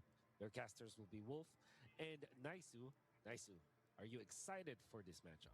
I'm excited, man. I'm ready for it to get underway. Hopefully they got everything situated. I know the players had to go ahead and get something figured out there, of course, but it looks like, yeah, we are going to be jumping into the draft here for game 1 to get this underway. Again, it's a best of 3 if you guys are just tuning in. So thank you for everyone being patient with us while we get things situated. Again, day 1 is always, you know, takes some time to get things smoothly going, but eventually we'll be to this game, and it is going to be Flying Clouds. So we've got the Flying Cloud for game 1, and for Team Spirit, again, interesting because our first series that we had earlier on, we had a whole lot of CC picked up by Aurora's Edward, but it's going to be banned out. Plus the Eve, man. That was the first 2 picks usually for Aurora Philippines, the That's CC and the Eve, and those are the first bans from TS. Yeah, I guess it's just a set of heroes that will be plug and play to any kind of composition. It's probably why they banned it out. And we know for sure that you don't want to give the CC at all. For Team Spirit, though, I wonder what their priorities will be, because I feel like they're that kind of team that wants to play the assassins as well. But at the same time, we know that Hiko kind of plays those farm-heavy marksman or gold lane choices, right? So usually that is typically paired up with utility junglers nowadays. We'll see if that will be the case for this game. It's going to be Kimmy as the ban for Team Spirit. All right, what does R&Q take out here? These are somewhat different bans, right, than what we saw in the first series. Other than the Kalea. Kalea still pretty strong roam. Obviously, great setup potential. Yu Zhong popped up a lot in recent tournaments too. Another one of those picks that is very valuable for a lot of different team compositions. And the GROCK will be the last ban from RRQ. Again, a hero that we've seen pop up a couple times already. Went through a bit of a, I guess technically it's a nerf, but it's not, you know, like GROCK is still good, man. So first pick for sure. What are we thinking here? Lancelot or Yi Chen usually is the main contender in this scenario, but instead it will be the Baksha. And as we have expected, Team Spirit will want to prioritize the utility junglers right now.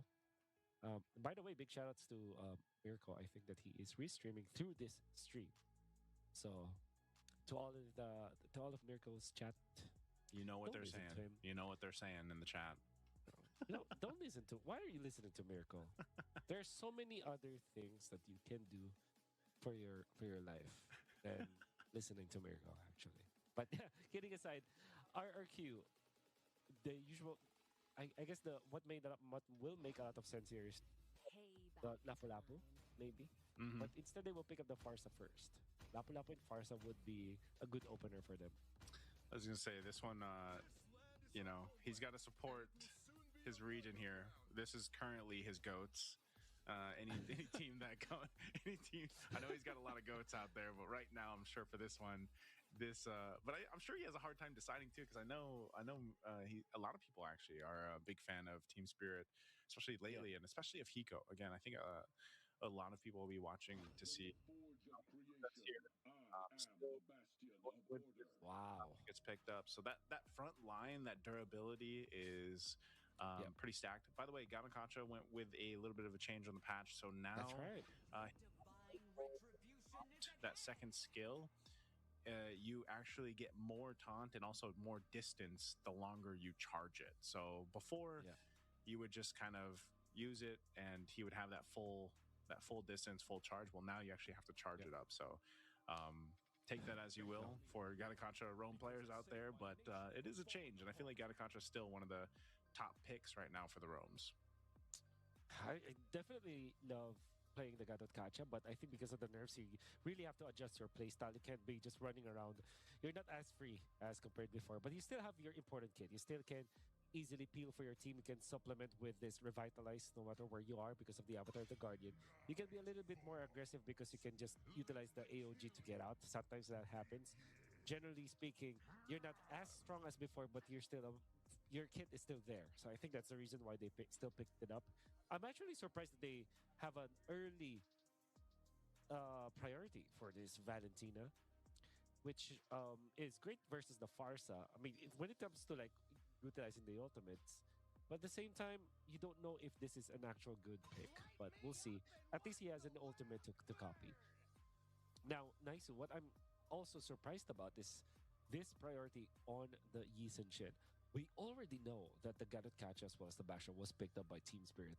And usually, Baksha is getting picked after the Yi Sun Shin. So the fact that RQ still picked this up kind of raises some questions, but we'll see if this will be effective.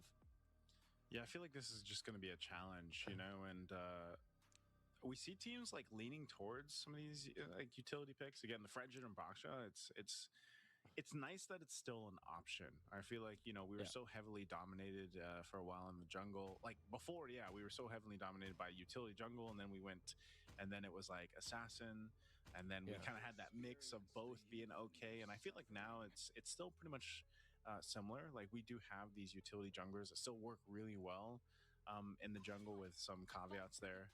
But, you know, the YSS, I feel like he's had his time to shine, man. And even with his own little nerf that went through, was it a couple patches ago or whichever, he's still a good choice. I feel like it just takes a little bit more finesse to like make it work. But, you know, you also have to really rely on the team, because like YSS needed some of that change to happen, man. He was so dominant for so long. Yes, and, it was too much.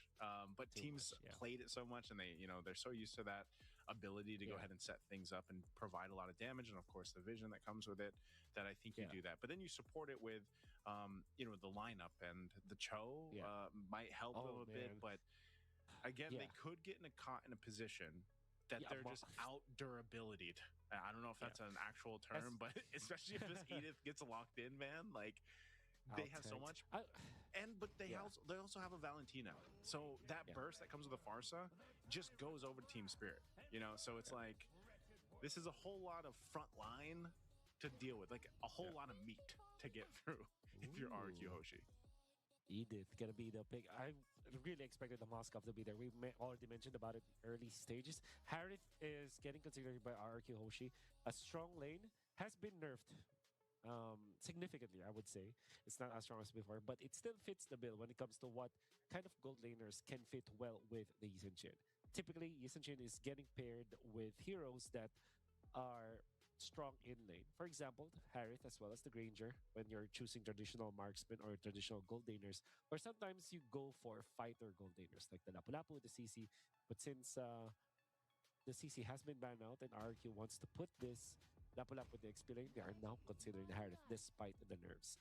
When it comes to pure laning prowess, I believe that it's Harith. And then if you think about it, when you go to a point where it's like the second turtle or the third turtle of the game, the Harith can really help out when it comes to the team fight. So it also makes sense with this CHOU. You don't need the Farsa alone for the combo. You can deliver heroes to the Harith so that you can take it out with the combo. So that is the ideology here for RQ Hoshi. It's pretty standard draft. Well, for Team Spirit, you're right. They're going in for the tankiness, the durability. They have the Edith. And then they also have this Baksha. But when it comes to their overall MO, their real carry or their real core is actually this Moskov. That's what they are going to be gunning for. I wonder if this Edith is already as strong as it was a year ago. So we'll see if that is the case. I think Edith still provides like pretty good damage, you know, and is able to go ahead and make that work. It's still a threat, right? So I don't know. You guys can let us know in the chat what you guys think. Is it going to be Team Spirit or RQ Hoshi in this first game? It's a best of 3 here for Group C. First match, round 1 for Group C, and let us know what you guys think. I think even I echo your sentiments here, Wolf. I do think that Team Spirit, if they get to a point in the game where that tankiness provides them that front line, and even the peel that comes with it. They have enough burst damage between Sunset Lover taking the Feathered Airstrike majority of the times. Hell, he might even take a kick, right? He could take the Way of the Dragon if he wanted to from Edok, and make use of that too. And like you said, they just play into a scaling up Moskov. So I think for RQ Hoshi, it's more so on getting this early game under control, mid-game hopefully too, and they can play into their power spike with this lineup. What Arkiyoshi is banking on is their early game. That's why they have this CHOU in the far side in the mid lane, which clears the waves so fast, as you've seen, that will result to them rotating faster as well, the other lanes. Lapu-Lapu versus Edith. I really don't know how good Edith is when it comes to laning stage, but I do know that Lapu-Lapu is very strong. There wasn't any nerf that's considerable for this Lapu-Lapu. And if there is an outside interference, though, that could be different, because now the Lapu-Lapu is getting harassed by one shot. I was gonna say, does the Lapu-Lapu need like a major nerf? I feel like he's just been so good lately, and to the point where, like, not only are you also pretty durable and you can tank up a lot of damage, but you can do a hell of a lot of damage as a Lapu-Lapu. I'm not sure of too many fighters. Oh, actually, Dyron, look at him go. This is exactly what I was talking about. He is going to die, though. First blood going over to the one shot. And I just think he was getting space for them to go ahead and secure this turtle. That seemed to be the call, but it's Team Spirit to push RQ off the turtle after the first blood kill. So one shot's going to be able to grab the turtle on top of it.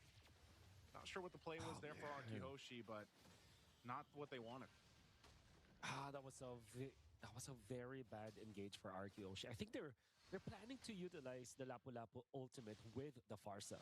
However, the Farsa ultimate wasn't on point. On point in a way that the members of Team Spirit were able to get away. And to be fair, I think they needed more damage in there, because we already know that is a backshot. That's an Edith and a Gatatkacha. Three heroes that are very, very tanky. And on top of that, they're survitalized. Team Spirit were able to top up themselves again. And this time, Kid Bomba, he's still alive. Primal Wrath already going to be used. Dyron taking a brunt of the damage. We'll see if he's he can't survive because the AOG landed right on his head. Dyron now 0-2. Just when you thought you potentially had a kill, man, it's that Primal Wrath comes in clutch. But Hiko, he's actually going to be okay. He survives, but a whole lot of gold going over here to Toy, at least off that turret. Another bad engage for Dyron. I understand why they went for it.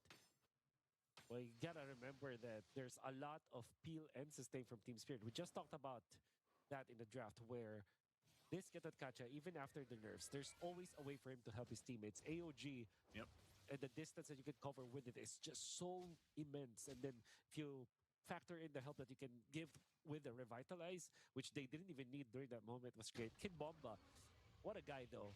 Kept himself intact.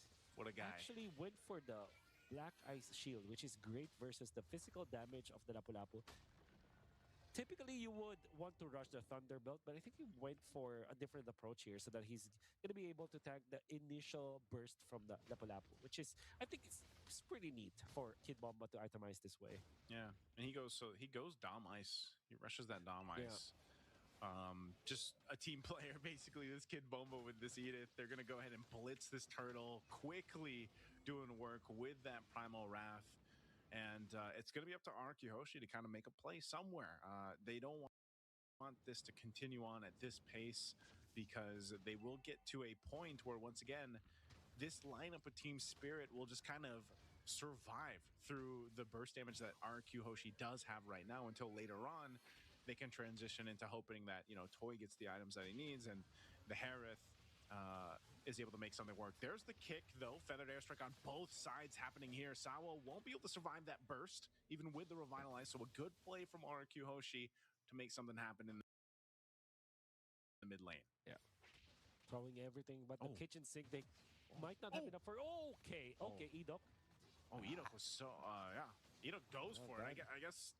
He wanted to at least take out Hiko. That was a flicker burn, though, too, from Rins. Was that worth it, Wolf?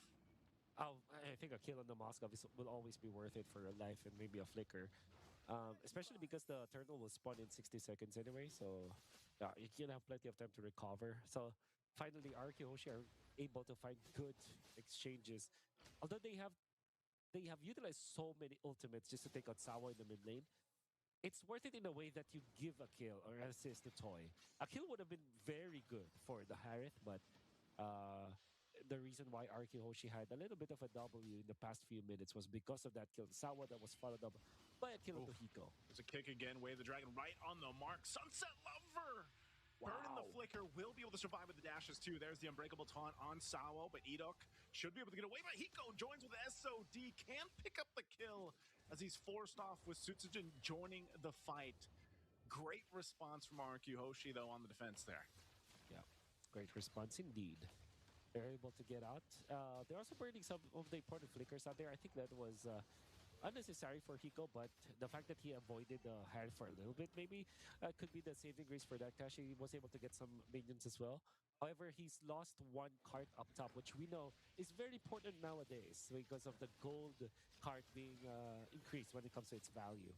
Okay, fight for the turtle. Breaking out here. Feathered Airstrike drop down on Sawo. Sawo popping the Revitalize. They'll toss in the air Dyron as he falls again. They're going to trade it right now for Sawo to fall down. Now one shot.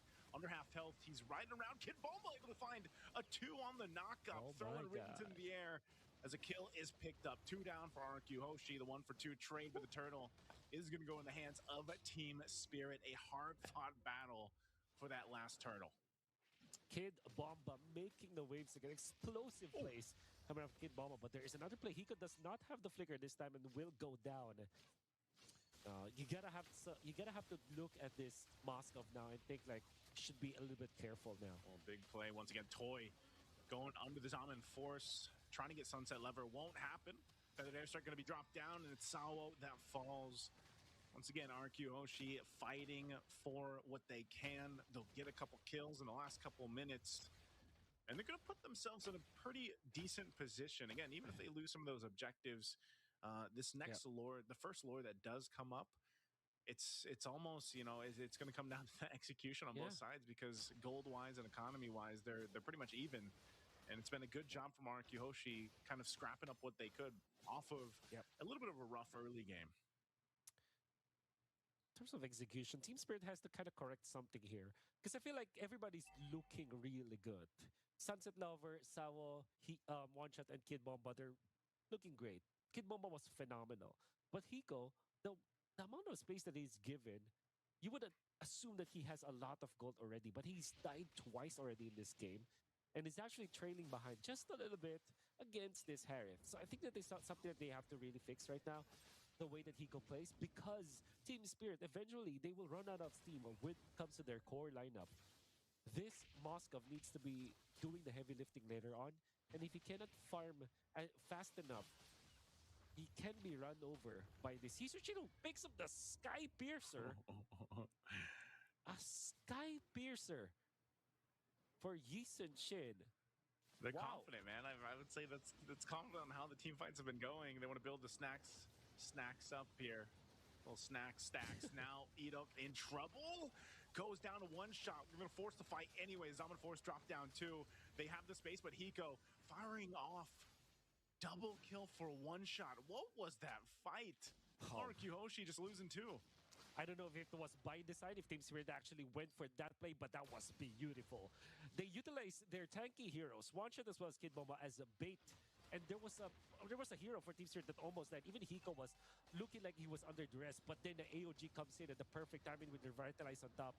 RQ Hoshi have Edok and Dyron already very well committed to the team fight.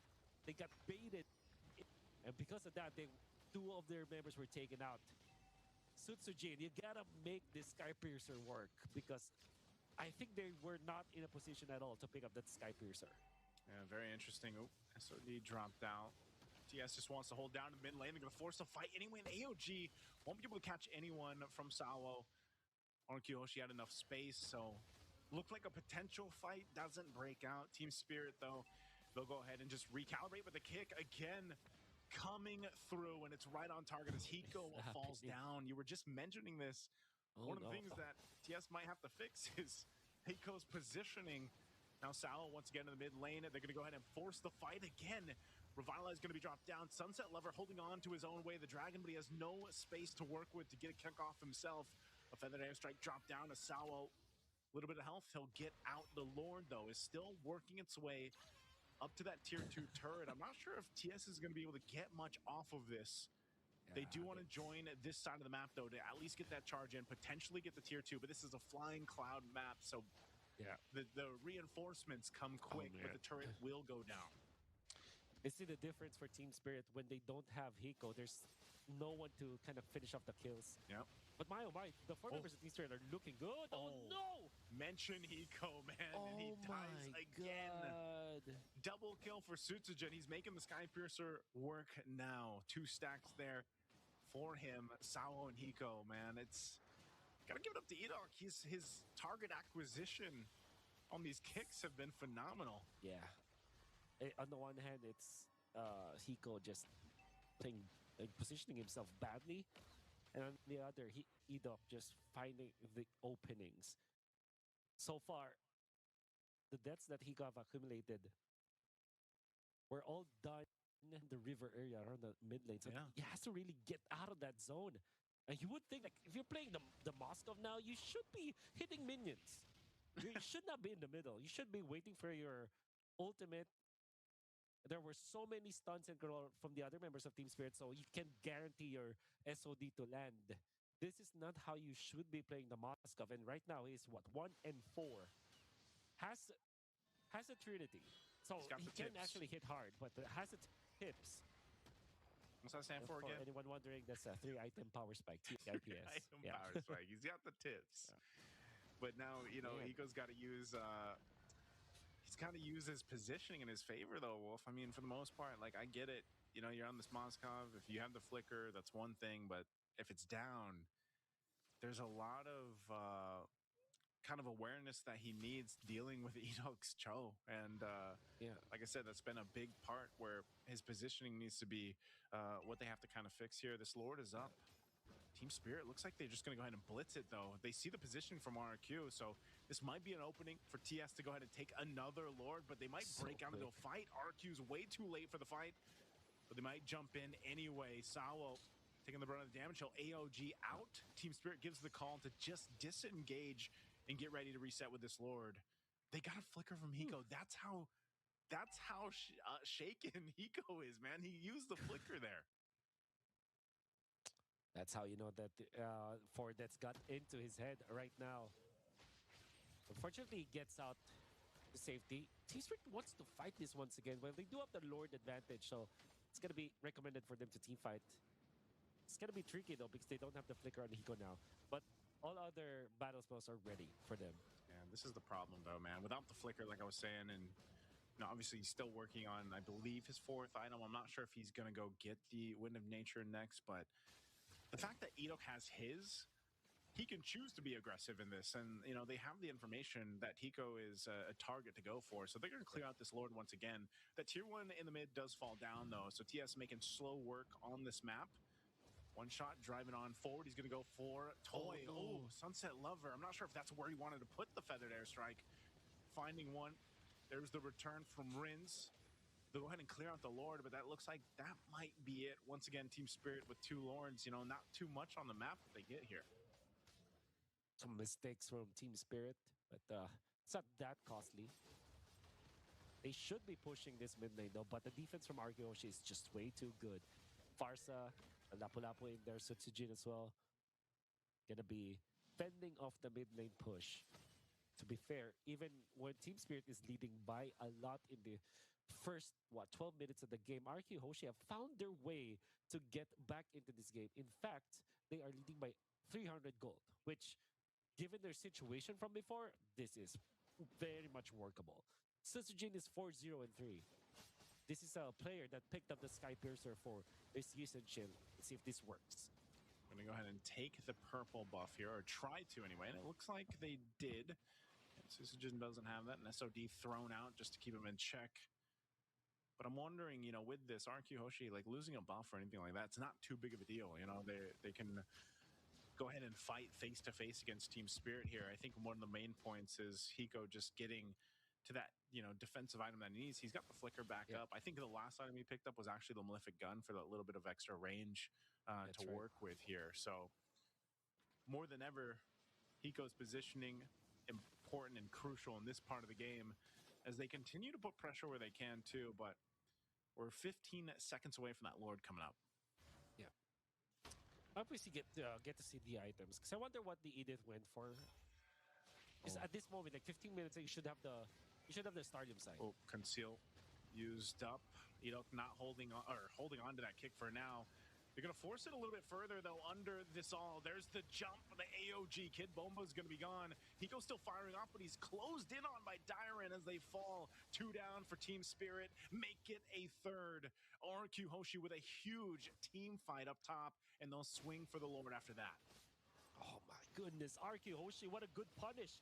And again, Team Spirit went in for the heads-up play, which looked really good. But for the last few moments that they have won the team fights, it's always when they are on the defensive, when Sawa goes for the peel. Hiko finding the opening onto one of the squisher members of RQ Hoshi, but Edok was there with the flicker play. Oh, actually finds go Hiko another kick, this time for one shot. They want to finish this game now. They're going to go for the end here. One shot. Taking a brunt of the damage, but with the wave still pushing in, they'll clear it out. Kin Bulma, top of the Primal Wrath, so off of all that, they thought they could end it. There's the SOD, he's going to be focusing on Toy. Hiko going against Toy, he's forced off with the threat of Rins and Edok. A jump from Sawo, just trying to catch him, but hey, RQ Hoshi, after all, when they thought they could end it, they get the base turret up top, and now they have an opening to get the Lord if they can. Go ahead and start it up, but one shot will be up in 15. Clock of Destiny. Wow. Clock of Destiny for Kid Bomba. Usually the Starlim site is the priority, but we'll see. There's the kick. Sawo pops the Revitalize. They're just trying to stall out this Lord take from RQ. I'm not sure if one shot's going to be able to get here in time. It does go for a little bit of a reset. Under half health on the Lord, and RQ has to back off. One shot will join this fight quickly with the Flying Cloud, plus being on this boxer here. So back to the Lord. It's reset. Some ultimates down here for RQ Hoshi. Some key ones, the Feathered Airstrike and the kick for Edok. That way the Dragon. So they're just going to go ahead and face off here for this one. Hiko, the lack of Purify, going in for the flicker. You would understand why it was the case up against the members of RQ Hoshi. Some people even argue that it's good versus the CHOU, but Hiko with his positioning really would have that Purify. Right now, the real king for RQ Hoshi is Sutsujin, 6-0 and 5, controlling the Lord as well. Half health here on the Lord here. They wanted to try to make a play on Hiko, but it was spotted out with the sentry. And once again, it'll be Sutsujin that starts up this Lord, but now that all the ultimates are available, plus those battle spells, RQ Hoshi might just potentially go for a pick if they can find it, if they find an actual opportunity just to get that numbers advantage. Because they don't want to just full force themselves into a fight around this Lord, especially now that it's evolved. Again, with the lineup being this, tankier lineup that Team Spirit has. Once again, their own version of this rumble, this dance will break through. Hiko's want to be careful with here. That conceals was used. Sawo now. See that half health again for the reset. Just facing off in a stalemate around this Lord. One shot trying to help Sawo out. He pops the Revitalize, so a battle spell going to be down as they'll clear out that wave, but still, it's a standstill, Wolf. Long Lord dance here for RQ Hoshi Team Spirit. Team Spirit have found their opening to put this Lord into half. Oh, I think they're going to go for it. Dyren jumps in. He's going to get the stun out, too. This is going to break out for the Lord. Who's it going to go to? It goes over to Rins. RQ Hoshi securing the Lord. 3 down, double kill. Sutsujin already 8-0 and 5, swaps into an immortality, and they know Hiko and Sunset Lover left alone with an evolved Lord marching up that top side with the full force of RQ Hoshi. They see this win in sight. Sunset Lover trying to delay that wave as Almond Force dropped down. He flickers defensively. Hiko trying to clear the wave desperately here, but he's forced off with the Feathered Airstrike. And RQ Hoshi, that's going to be it. They see a game 1, and they'll take it in 20 minutes. Unfortunately for Team Spirit, they have blown off the lead that they've had. A commanding lead in the first few minutes of the game. In that last clash, Naisu, it only took Dyren, the Lapu-Lapu, to manhandle 2 of the damage dealers for Team Spirit. You would understand why Team Spirit went in for the dive onto the backlines, but the RQ Hoshi composition is just so good when it comes to dealing with those tanky heroes. And then only the Lapu-Lapu was needed to get in front of the damage dealer of Team Spirit. And what he did was to just nail him with the combo. And you understand, you get so much minus physical damage, you get so much armor, you get so much physical resistance as the Lapu-Lapu, if you land at least, if you land your hits against two people, and there was the Sunset Lover, there was Hiko, all the armor that Lapu-Lapu needed, that Tyrant needed, after struggling 0-4 throughout the game, nicely, Lapu-Lapu from Tyrant found the opening in the last crash and won it for the team. It was a great game, man. Again, game one there, 20 minutes, Foreign Q Hoshi. We'll see what adjustments Team Spirit can make, though, going into game two. Can be back for game.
Back in action for the Phygital Games of the Future. Abu Dhabi. It's 2025. We're going to be watching Mobile Legends action. It's going to be Team Spirit up against RQ Hoshi in game number 2. RQ Hoshi getting lead the first game. Your casters, Wolf and Naisu. Naisu, what do you feel about game number 2? Oh man, I was about to do the Yeah. Game 2, man. I think this one. It's funny because like lineup wise, as we jump into the draft here, TS had a decent lineup, but I think like you mentioned this right when we went into game 1. You're like, you know, for Hiko and the Moskov, he's going to be that main source of damage, other than when the Feathered Airstrike was stolen by Sunset Lover's Valentina. And unfortunately for Hiko, his positioning was just not it in game 1. It was also not just, you know, completely his demise. It was also just Edok doing a fantastic job at the target acquisition with the Way of the Dragon. And so I think for this one, for Team Spirit, if they want to get to a game 3, it's going to have to be up to protecting Hiko, or maybe just building this lineup that isn't so heavily invested on the gold lane being that pop-off damage, you know, because again, they went with primarily very tanky heroes, and that's one of the trade-offs that you have to kind of go with, how you build that initial composition, right? For RQ Hoshi, it took him a little bit longer. That was a 20-minute game 1, but even when RQ Hoshi needed to like find plays in the early game, before Team Spirit took off with a little bit of a lead that they built themselves, I think they like that's the veterancy of RQ Hoshi. You know, they know how to rotate around the map. They know how to find what they need to. They know how to play into weaknesses as soon as they find it into a game, and they did that in game 1. Yeah, on one hand, it's the bad positioning in the mid game until the late game for Team Spirit, but on the other, it's just either finding the right targets and finding the right timing as well. Because I can fairly remember Team Spirit are playing it so well. The way that they approach it is there are 2 tanky dudes in front, and then the AOG will come after. So it's more like a bait and switch kind of gameplay for Team Spirit. That's what they have won with. But for RQ, they're the ones who are punishing Team Spirit when Team Spirit wanted to go first. And then, of course, Edok finds Hiko so many times in that game. I can say that he definitely was the MVP for game number 1. Now in game number 2, usually the priority is, again, the Lancelot, but it seems like the Baksha is the priority for Team Spirit. I think they can run it back, actually. I don't think that there's enough reasons for them to not pick up the Baksha once again. Yeah. And it's also a hero that RQ wants to play. Let's see if they don't take it. Wow, they're going to take the Lapu Lapu instead. So you think this might just be the trade? Like, do RQ prioritize picking up the Baksha now? Yeah. I mean, if not the Baksha, like they're still, if teams wanted to lean towards utility, I mean, Fredrin's still there. Like I said, I'd like to see the Barretts pop up at some point with his change, you know, his buff technically. You want to go? Even the Zutian got like buffed a little bit. Yeah, that's right. Yeah. It will still go for the Farsa. I think eventually they will consider the Esmeralda, but in this scenario, the Farsa is a good pick for Rins for sure. But again, the Lapu-Lapu, the presence of Lapu-Lapu already threatens for this one. So I think you want to couple this up with a peel. Instead, they will go for the CHOU. The CHOU and the Farsa classic combo, and also an RQ combo. Now Team Spirit can just go back to the Baxia. I think this time they might consider the Kimi over the Valentina. Yep. We'll see if that will be the case. Again, Edok getting his hands on the CHOU, man. It's kind of, like I said, I feel like Hiko was a little shaken in the last game, dealing with that. So I don't know if he ends up with a traditional marksman again, if he's going to go with Flicker even, or maybe the Purify this time. I think either, like, Flicker can still work, okay, but you know, that's one of the things is like once you have that Flicker down, once it's been expended and you are on a more vulnerable marksman, you know, it puts you in a really tough position. So this would actually, there's the Baksha, and they go the Heron. How do you feel about that? They are asking RQ to pick up the Harith. It's of course the Baksha, the Esmeralda. I mean, sorry. Of course the Baksha deals with the Esmeralda so well. But it just looks real good for RQ. I wonder if that will be their choice. However, if they do pick that up, they will not have the proper assassins to go with it. So they're considering the Fanny right now. I think the Hayabusa is also good, but the Lancelot is the perfect answer for this one. Does not care about the Lapu-Lapu, does not care about the Baksha. Actually, it has been a hero that was always good against the Baksha, and of course, a threat to the Harith. Overall, a perfect pick here for RQ. But again, Team Spirit, I think that they should ban the Esmeralda. Yeah, ban the Esmeralda. I think at least you just take that option out of there. I mean, there isn't really not off the top of my head, a better hero to deal with all these shields that they could pick up. But I think even so, if it ends up being just a regular matchup in the gold lane, like the Harith is there, and then maybe we potentially see, the Toy pick up the Granger or something, just something more kind of like a traditional matchup in the gold lane that can work. Again, you rely on RQ Hoshi, even just with those 3 picks they have to start in that first phase.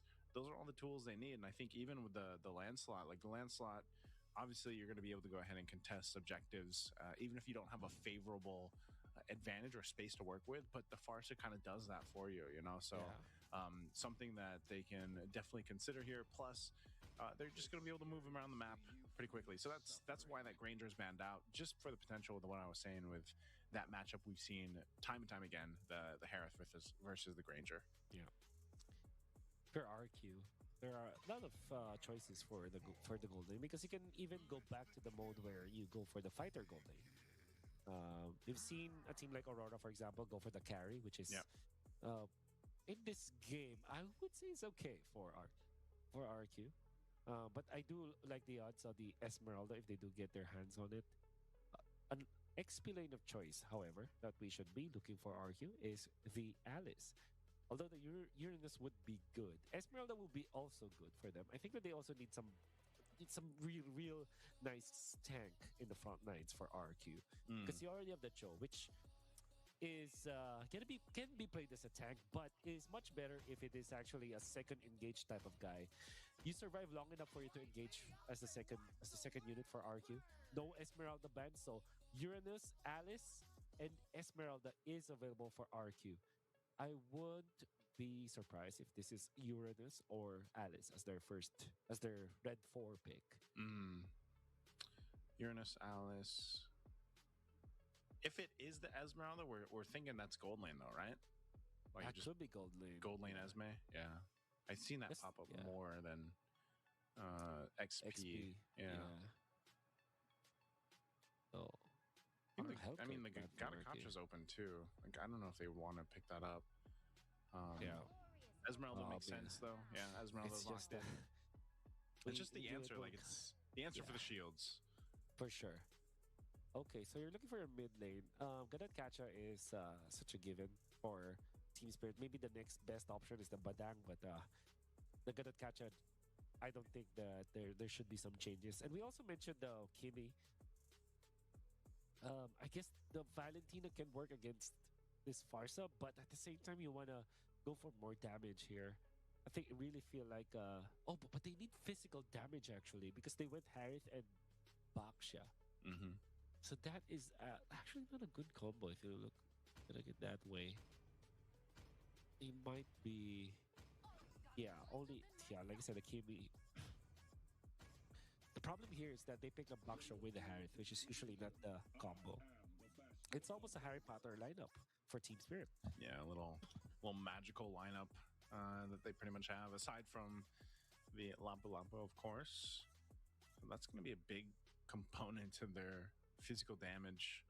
For RQ Hoshi, this last pick here, that'll go ahead and tell us what they put in the XP lane, unless for some reason this is an XP Esmeralda. So they have actually a couple options that they can go with. I think you just put it in the XP lane, the gold lane if you want to. And then for XP, what is left Uranus. Open? Yeah, Uranus probably. Okay, so they're... they want to go for the Claude. They want to go greedy this time. All right, Toy's going to go with Claude. You got the XP Dyron for the Esmeralda. Yeah. Man, this... I think that any last pick for RQ would have worked, because I'm already seeing a lot of issues for Team Spirit, and it's not because of what RQ Hoshi picked up, but it's mainly because of what they picked up themselves. This full magic lineup is gonna struggle. So all you need to do for RQ Hoshi is pick up Radiant Armor and Athena Shield, or Radiant Armor and Oracle. You're gonna be fine. Yeah. As soon as those some of the magic resist items gets built up here, you're gonna lose a lot of your damage profile. So you know, in a sense, like Team Spirit, I think they don't want to get to a point where they're in a 20-minute game again against RQ Hoshi here. Also, just because of the fact that, yeah, like even in Esmeralda, like it's with all those shields and just the way that Esmeralda works, might be a bit unkillable unless they're able to go ahead and lock it down and deal with Esmeralda. But then, you know, you've got a lot of tools here for RQ Hoshi's lineup that they can utilize from the early game all the way to late game. And so, Yeah. you know, similar to how Team Spirit had in game one, it's like you've got a certain time this lineup is going to work for you, and you're going to be able to go ahead and execute the plan with this lineup. And hopefully they're able to do that, especially early to mid game. They had decent control over it in the last game, especially early game. They were able to go ahead but I think also some of that was just like some of those little minor mistakes that we saw from RQ Hoshi. For example, like where Dyron jumped in on the Lapu Lapu a couple times, a little miscalculated on Rinz's Farsa, but they made those adjustments really quickly as the game adjusted. Yeah. To be fair, we have not seen RQ Hoshi play in an international event for a long time. For a while, yeah. And even just actually playing in a competitive setting, it has been a long time. So probably some jitter there for Dyron. But the good thing for a team as experienced as RQ is it only takes a snap of a finger and then they're back. As we've seen earlier on, like when they turned it on, Edok was just on point. They continuously won the team fights against Team Spirit. Gonna be waiting for the game to start once again, but I'm really not feeling it for Team Spirit. If they don't win the early game, you have so many problems heading into the late game. Yeah, that's what I'm thinking, man. While we wait to jump in game here in Team Spirit,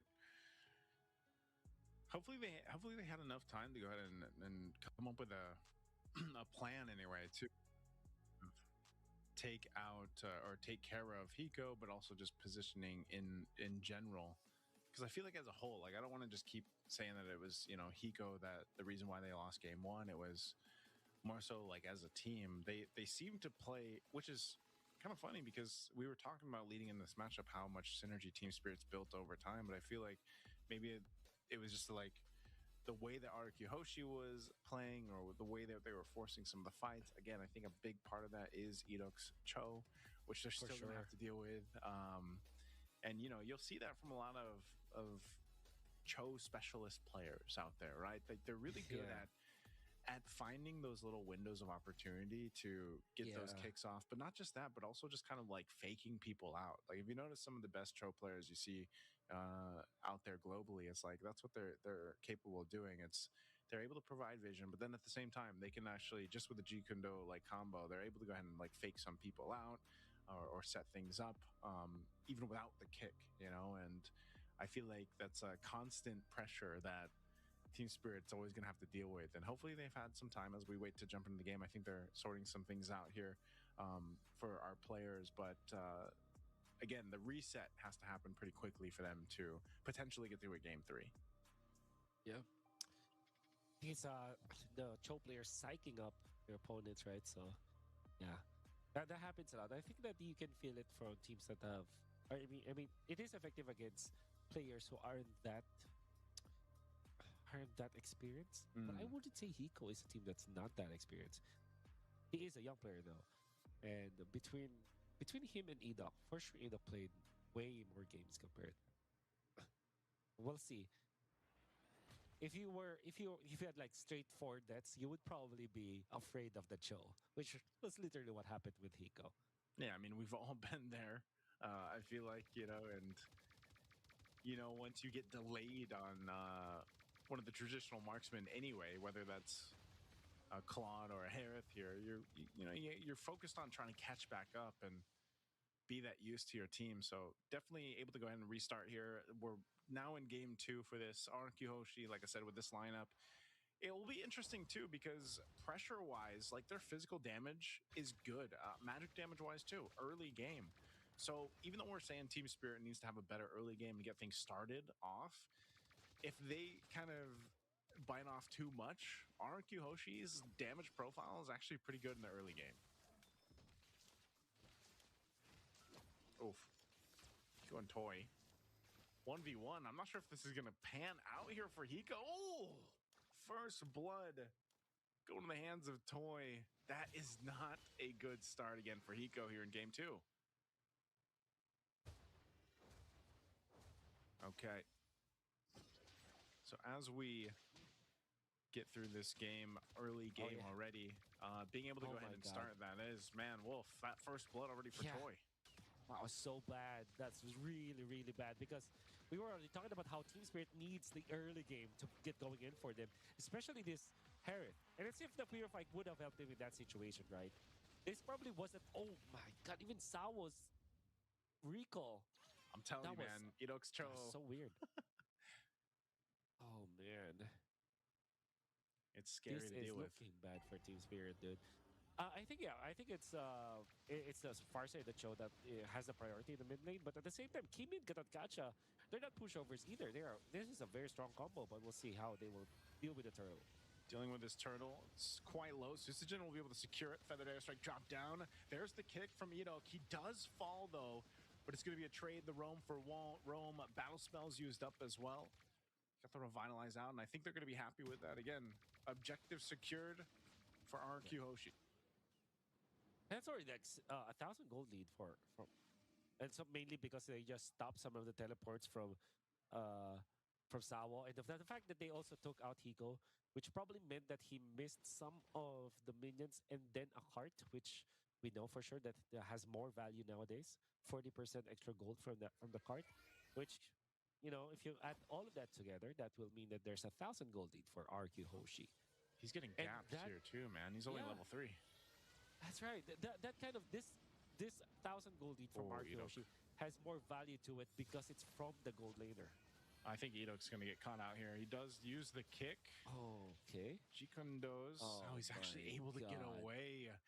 Even despite being caught in that side of the jungle and then 3 members of Team Spirit around, that is just... Hey, Idok is tough on the CHOU. I'll give you that. Oh, he knows the limits, man. First 2 picks, CHOU for RQ Hoshi. Idok is showing us how it's done, using the Way of the Dragon defensively so that Team Spirit will not be able to get any bonus skill. And they actually spent so much time. And I'm sure that Susagen is having a great time because of that. The space that Idok was able to make for his team right now is so important, especially because RQ Hoshi, they're just getting good as time goes by. The fact that they're leading at 4 minutes in with this kind of composition against Team Spirit's weak mid-game and late-game composition, this is already looking good for the Indonesian team. Wolf, the level gaps between the jungle and the gold lane are quite intense. You know, again, Hiko just level 5, Toy's nearly level 7. He was maintaining that 2-level lead for a while, and again, the junglers, 3-level gap between the junglers right now. The fight for the second turtle breaking out. Sal's going to go for the charge, the unbreakable here on Rins. Turtle's going to be secured by Susagen again. Toy with that barrage, they keep him at bay. Diamond trying to run, gets to the turret. He's going to be fine. No one dropping down just yet. Toy doesn't have that blazing to it, but he's got the shots coming through. One shot going to be in trouble as he falls to Toy. Now Kid Bomba on the run. And they're still trying to get away from this. I'm not sure if they're going to find more. Starting up this purple buff as well. They do take that. Oh, even Idok getting in front of the back. There will be a little bit of a chase here, but Rince is going to be able to get out. Idok as well through the wall. And it's looking really, really easy for RQ Hoshi to get out of these team fights because of how well their advantage is. Yep. They're surviving for long enough, and also it's easier for them to disengage. Yeah, they can, and you know, at this point, this is where turrets start to fall.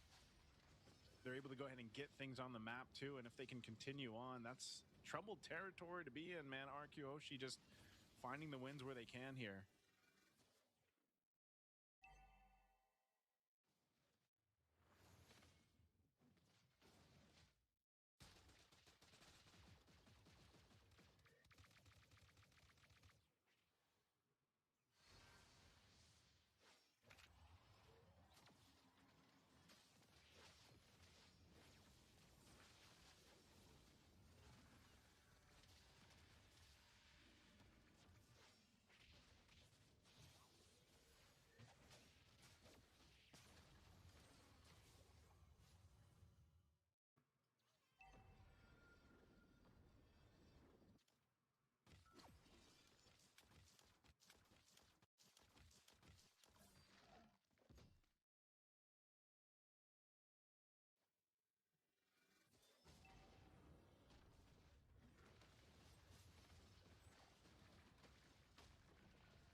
Okay, everybody's falling down here. Again, a kick. One shot going to be in trouble as he's focused down in the jungle. Sutsujin gets a kill. A big pickup, a big fight again for Arkyhoshi as they continue to put pressure here for Team Spirit. There we go. Just a second, Wolf will join me again. Man, Arkyhoshi not letting up. Now in the mid lane, Kid Bomba trying to hold down that mid lane. Purple buff going to be worked on here as it's taken. And now, once again, CHOU falling. Now, even popping the Revitalize, attraction pulse thrown out, but the Thorn Rose going to keep Sutsujin alive and a kick defensively to disengage. Wolf, welcome back. Yeah, I don't know why Kid Bomba has an orange buff, but I think he just missed it. And there was what, maybe what, 4 or 5 seconds where he's just walking in front of Arkyhoshi, trying to land anything. But the moment that he has his skills back on cooldown, Edok just kicked him out of there. And then another disengage from Arkyhoshi. If this game goes on and on like that, eventually this Claude will be unmanageable for Team Spirit as well as this Lancelot. So I understand why Team Spirit are so anxious to get a play whatsoever, but Arkyhoshi are just evading and only fighting in their own terms. I think this is a very smart take from Arkyhoshi. Yeah, very smart takes here. Arkyhoshi not letting up at all. That's the main thing. Playing with this advantage that they have here is working out so well for them.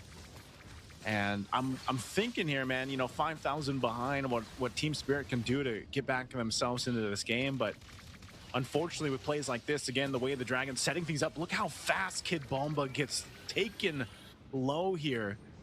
Just off of a kick. There's the feathered airstrike, zoning them out a little bit further. The Lord is up. Arkyhoshi fighting for that space to work with, and CHOU trying to provide the vision to be able to contest against this. Still going to force it.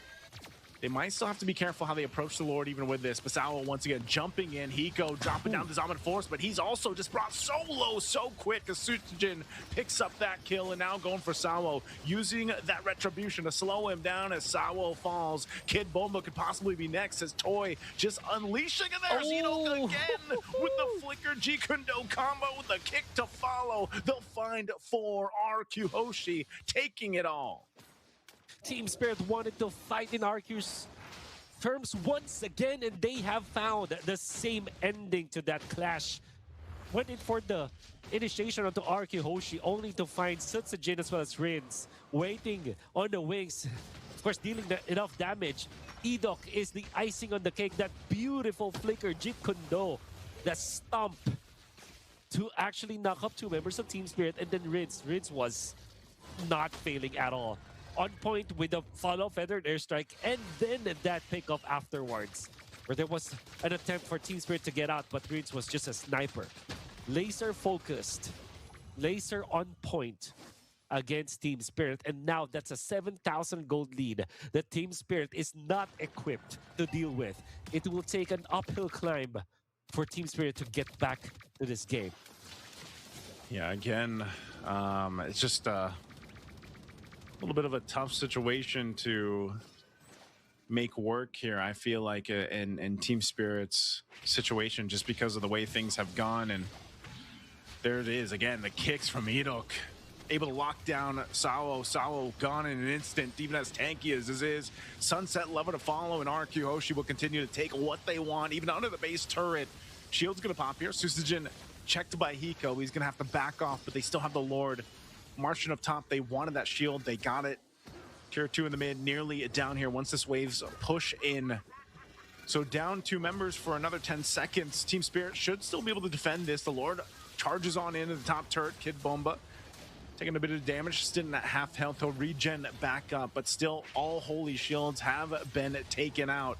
A feathered airstrike drop down. Kid Bomba jumping in with the bravest fighter, trying to zone out what he can, and by the time that he can, he flickers. He's still going to be up though. So Team Spirit holding on to the base turrets. First pick Lapu-Lapu coupled up with the third pick Harith, and the disrespect to not ban the Esmeralda. You can see how Kid Bomba is struggling. After a quick combo against Arkyhoshi, already is half HP just because of the passive abilities of this Esmeralda. Oof. Again, fighting for the base turret. Sutsujin able to take down the top one now. Dyron getting caught. He might go down to the shot from Hiko, able to pick him up, and now forcing the fight again. A blazing duet from Toy, able to set it all up here in the base, and a kick from Edok again. They're looking for the wipeout. It's always only Sawo left alive, and RQ Hoshi knows it. With a wave pushing up top, it's only Sawo. As a Guardian as he is, he won't be able to 1v4. The waves are going to be pushing on in. A feathered airstrike dropped down, and again, Sawo falls. That's a wipeout, and RQ Hoshi will take the series in a sweep. But did say that this was a very dicey draft for side of Team Spirit, and RQ Hoshi knew that. And on top of that all, they outplayed Team Spirit to the ground. At first blood onto that Harith set the tone for what could happen in this game. Edok was just back in his old ways, just being that CHOU that RQ Hoshi has depended on for a very long time. They have outplayed and outwitted Team Spirit all throughout this game, and that's why they won this series. Unfortunately for Team Spirit, they went in for the first pick Lapu-Lapu, the third pick Harith, did not ban the Esmeralda, suffered because of that play. In that last clash, you saw Naisu, RQ Hoshi just used their goal lead as a battering ram against the composition of Team Spirit. We already know that they are struggling when it comes to their composition, and even after the Esmeralda died, because of just the sheer amount of power that Sutsujin had, went in for the ultimate, connected the dots with the puncture, completed 16 kills, 0 deaths, and 12 assists. I wonder if he actually died in the first game, because this will be the perfect series for Sutsujin. Yeah, They utilized the gold lead that they've had as a battering ram against Team Spirit, and there was nothing that the Team Spirit could do. Yeah, that's both games, man. So that's he went 16-0-12 in both games for the series. Unkillable Sutsujin. Just phenomenal jungling by him too. And I mean, again, really supported by the team. Obviously for RQ Hoshi, they were fired up for that matchup. Again, Team Spirit, a team that, like I said, a lot of people look forward to seeing, and unfortunately for them, it just didn't seem like they were capable of making this lineup back-to-back work from game 1 to game 2 for them, and hopefully they have time to go ahead and adjust before their next matchup. It's gonna be hard after all the hype surrounding Team Spirit, but RRQ gonna have to hand it to them. Good drafting, good execution. Maybe some jitters the first game, but when they were on, they were so on this game. They were so on fire. That being said, they will be advancing to their round. They could be waiting for the winner of Team Falcons versus the Mongols, but Team Spirit will be waiting for the loser of that. That will be your Group C matches. And some developments as well. Aurora Gaming actually won against Mythic Seal earlier on today, so Team Max and Xavier Division, that will be the next game that stream will watch. For us, it's going to be Verso time versus E7. Naisu, we've had a wonderful series number 2. Although it was a sweep, we've learned so much. It seems like the patch is not that big of a deal for some teams. Some teams might have found it better, but at least that's what we saw from the previous series. Do not go away though, because we will see more games from Digital Games of the future.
We are back for the Digital Games of the Future MLBB action for all of you guys out there.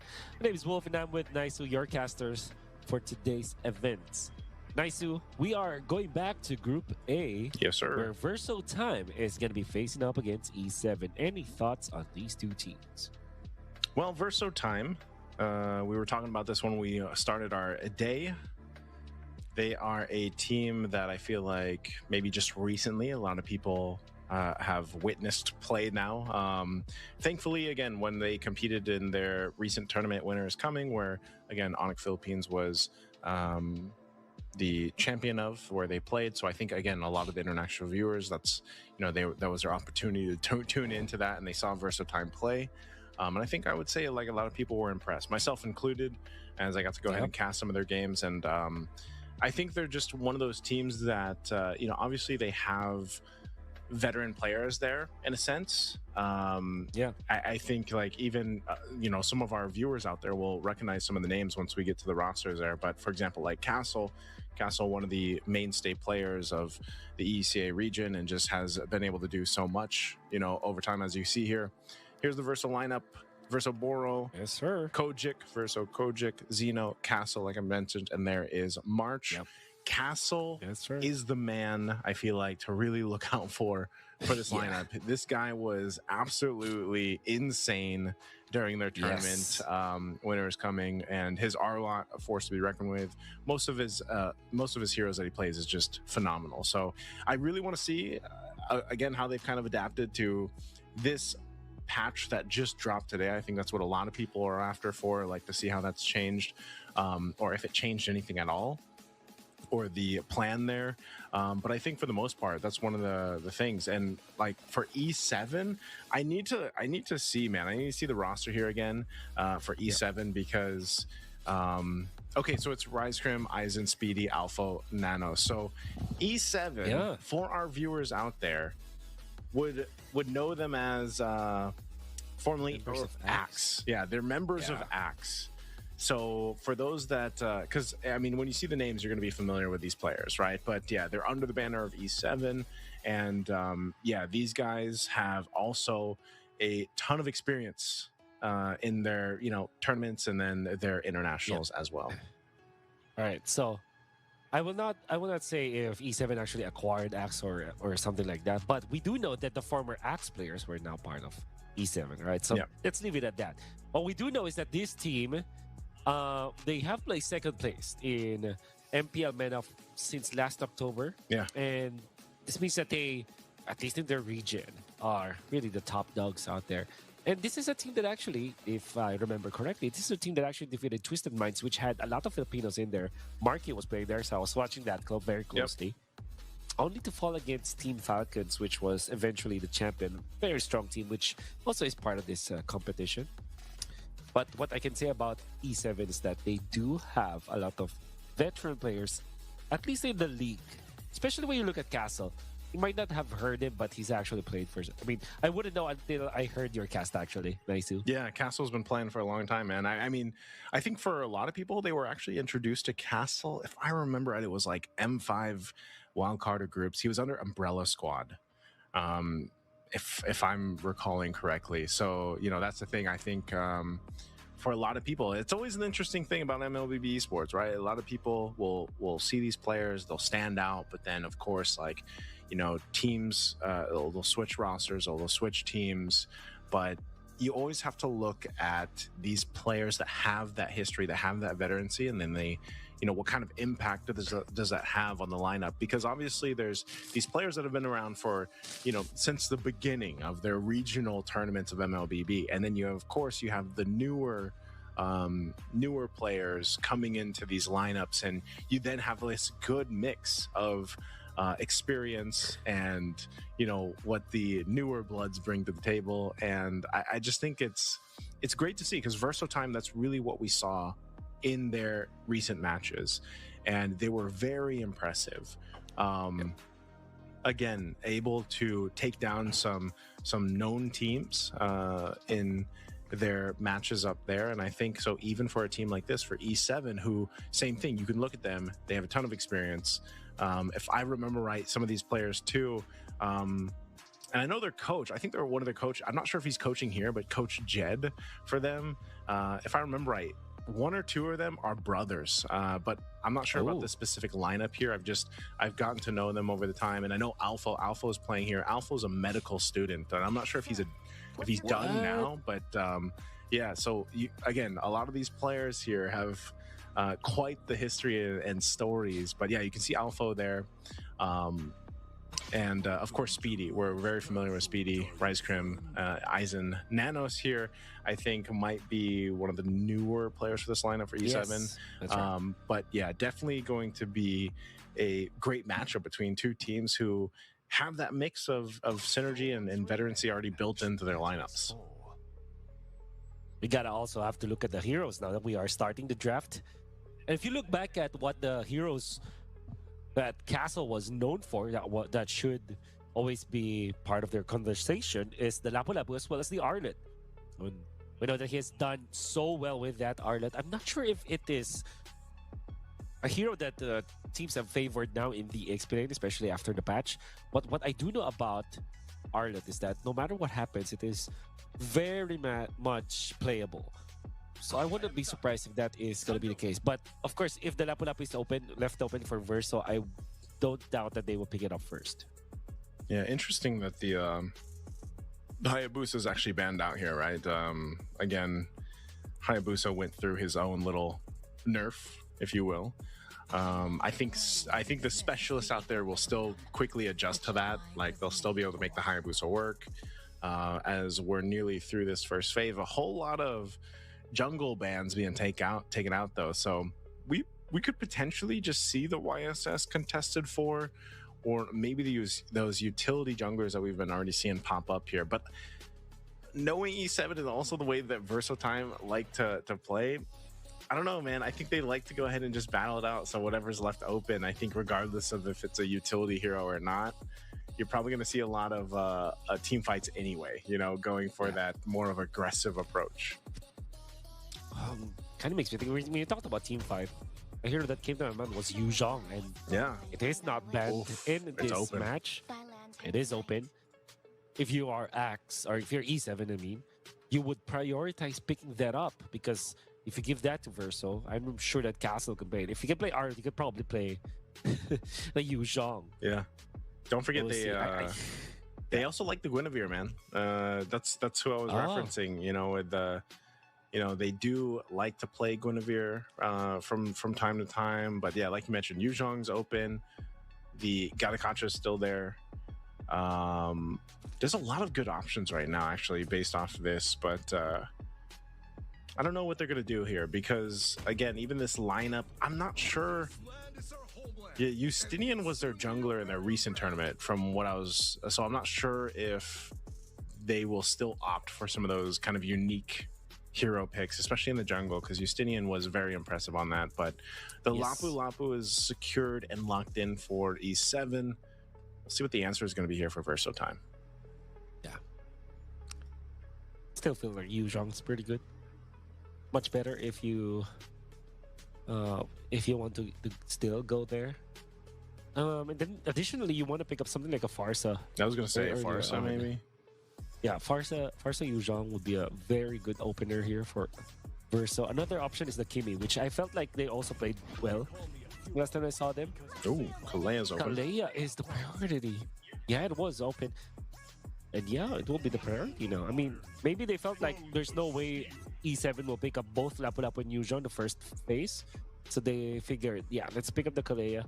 A good answer though for E7, as they have picked up the Garuda, which is a hero that you use up against compositions that has initiations like the Kalea. If you want to go in and initiate with the Kalea, you pick up the Garuda for Peel.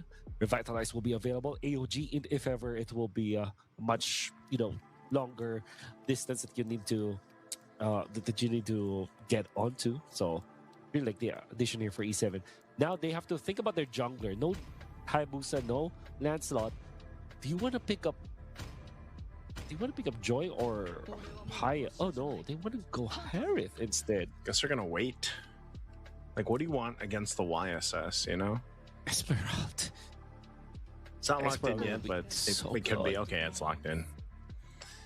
Esmeralda. Oh, man. Harith and Lapu-Lapu together in a team. If this cannot catch up with a Hilda, you know, it's Esmeralda will have so much of a good day today. But overall, with just up against Harith as well as Lapu-Lapu, you're already okay. You're not forced to pick up the Yuzhong yet because this Esmeralda can be played both in the EXP as well as the gold lane since you have the Yisun instead. I think this was a... You could argue that this is a mistake for E7 to drafting this Harith. At the same time, Verso, they felt like there's no downside to picking up the Esmeralda, red 3. And a very nice back Shaban as well. Yeah, I'm wondering what... I mean, they didn't necessarily have to get that Harith now, you know, especially with the way that the bans went, but it's there, so they're gonna have to play into it, especially against this Esmeralda against them. And I know we kind of contemplated, was the Esmeralda going to be in the XP lane or the gold lane? Well, that's one of the powers of Esmeralda right now in the current meta. Yep. Still can be flexed, so that option is still there. And it also just depends on how VersoTime decides to go ahead and build out the last 2 picks here. Now, one of the great things about this is, you know, you still have relatively good options open, even for the mid lane. Like, I'm surprised, unless the Farsa is going to be banned out, let the Farsa go through, because that provides you some pretty decent kill pressure. If VersoTime does get the Farsa, having a Kalea Farsa like mid lane combo is deadly. You know, like that's almost like deadly. A easy kill, even on someone like a Gatakacho. If it doesn't, then you force out an Avatar of the Guardian or, you know, what have you. So that's not banned out. Not sure if they're going to prioritize that here on Red 4. Yeah, dude, I was just going to say Lunox is the next best thing because it also is a flex pick. Red 4 Lunox. Dude, this is Team Liquid kind of drafting. Yeah. This kind of pattern, I've seen this before. And what you get from this is so much flexibility. This Lunox can be played in the gold or in the mid lane. Esmeralda can be played gold or XP. And now if you are E7, you're left guessing. It's a guessing game. You're better off with a fighter. I think the Fredrin is such a good pick here. I'm not sure about the Kagura if they will pick that up afterwards, because they need more long-range distance, consistent damage, maybe from a Farsa, or the Kimi was banned, but they will secure this Kagura. This is such a good pick from Verso. Man, I don't think it's gonna be a Masha, right? Okay, yeah, the Yuzhong's open. You might as well take it. Solid choice though. This is gonna be a solid lineup, man, for VersoTime. Like, it's so deadly if this is locked in, because even more so, like, not like just take Yuzhong out of the picture, petrify. So good with this current lineup that they have here, because you have so many options to go ahead and like set something up if you want to, and again, your burst potential is really good. We'll see if that's locked in. I'm also worried about the Kagura, man. Like, the Kagura could work, like somehow work, and it could also just completely backfire you, and then like you're not going to be able to do anything with it. So it is the Yuzhong that's locked in for VersoTime. There's the lineups here for both teams. I would say for this one, man, I have to go with VersoTime. The lineup is just solid all around from early to late game, even if they get there. I think for E7, it's more so of making sure that you kind of don't play into that Esmeralda. We are seeing some of that effect on the Harith, man, like from the patch. I feel like some of the Harith so far that we've seen, we do see that patch taking a bit of an effect. We'll see if it's still going to be the case here, though, once we get into the game, because like I said, this lineup for VersoTime, very beneficial for them to be fighting into a Harith and even the Lapu-Lapu in a sense. So we'll see. We'll see if E7 can pull this lineup off. Man, I'm just so amazed. The Baksha ban followed up with a Red 4 Lunox. Oh my, it's so perfect. I think VersoTime has got this. They're drafting in a way that it's so advanced that it can actually be compared to the top teams that we have here in the Philippines. And E7, although they have, I would say that they have made some mistakes here, the fact that you identify that as VersoTime and just focus on what could work, it's looking really good. And now, they're leading in the mid lane as well. Oh, already Rise Crimp popping on Vitalize. I'm not sure if that's going to be a kill. Again, this Gatakacho quite tanky, especially with the passive. But yeah, so It's kind of what we always see, you know, every single game kind of starts with that, like limit testing that mid lane. And even Alpha here, wow, dealing with Yu Zhong. And this is what we were saying, that Yu Zhong, the pressure, he burned the Petrify. So definitely was able to go ahead and get a bit of the upper hand against Alpha. But nonetheless, at least no one going down just yet from E7. Also, the flicker was still available. The flying clouds will allow him to get back into the lane. Will only miss one minion up top, so E7, it's not that disastrous. I do feel that the fact that they have burned the Revitalize very early in this game is sometimes good, you know. Actually, if you burn the Revitalize in the actual first or second wave of the minion wave in the mid lane, that means that you will still have it come the turtle fight. So it's not that problematic, especially if you're baiting out some spells. Unfortunately, though, for Rice Cream, not only does he have to get back now,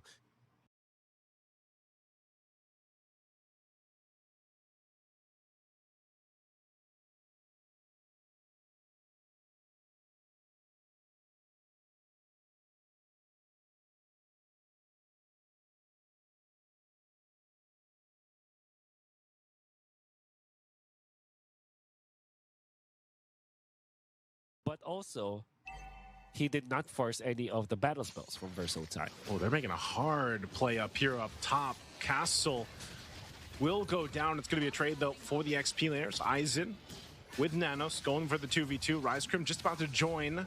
Verso Time's going to have to back off. A Revitalize is going to be popped. The Unbreakable won't reach Verso Boro.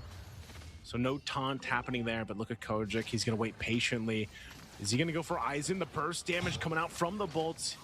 He is going to get stopped, though, in his tracks, and now he could be trouble. Pops the Brilliance to try to escape, has to flicker, relying on the rest of the team to come through. Flying Cloud's going to bring Boro back to the fight, and now Alpha trying to clean up what he can, but he falls anyway. So again, the fight for this turtle still going forward. Verso March now joining this fight, and E7 is pushed off this turtle for now. Rise Crim won't be able to do anything. He's going to be able to get out. Oh, and the Tsunami Slam bringing Rise Crim back. And that's a turtle plus kills for Verso Time. Great sequence of events for Verso Time.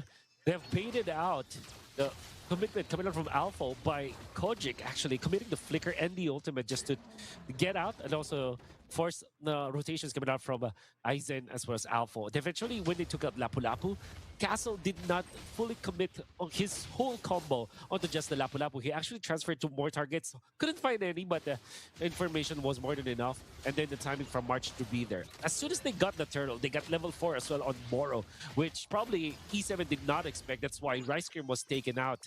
Didn't realize that the Kalea will have the ultimate soon because of how they got the turtle. I mean, Verso Time got the turtle. With the flicker play, the Tsunami Slam, they got a bonus kill. Oof, right now, Oro getting punished. Good catch here for E7 to make a play. So good for them. Again, they don't want this Kalea to continue to just kind of have this free reign on picking out who they want to Tsunami Slam and make a play. So E7's got to be able to get back in this game. They're well off their way to do it. They've nearly equalized the gold. So in a good position for this next turtle to come up here. Once again, I think a big part of this is, can they make this Kagura work? You know, one of the downsides about the Kagura in comparison to a Lunox, for example, is you've really got to be sure you land that Yin Yang Overturn, that, you know, that little bit of burst damage that she comes with, and also the kit that Kagura comes with. It can work, but in comparison to that Lunox, where you kind of have this like this focused in targeting and burn down that you can, especially when you scale up, is so much easier, I feel like, for that Lunox.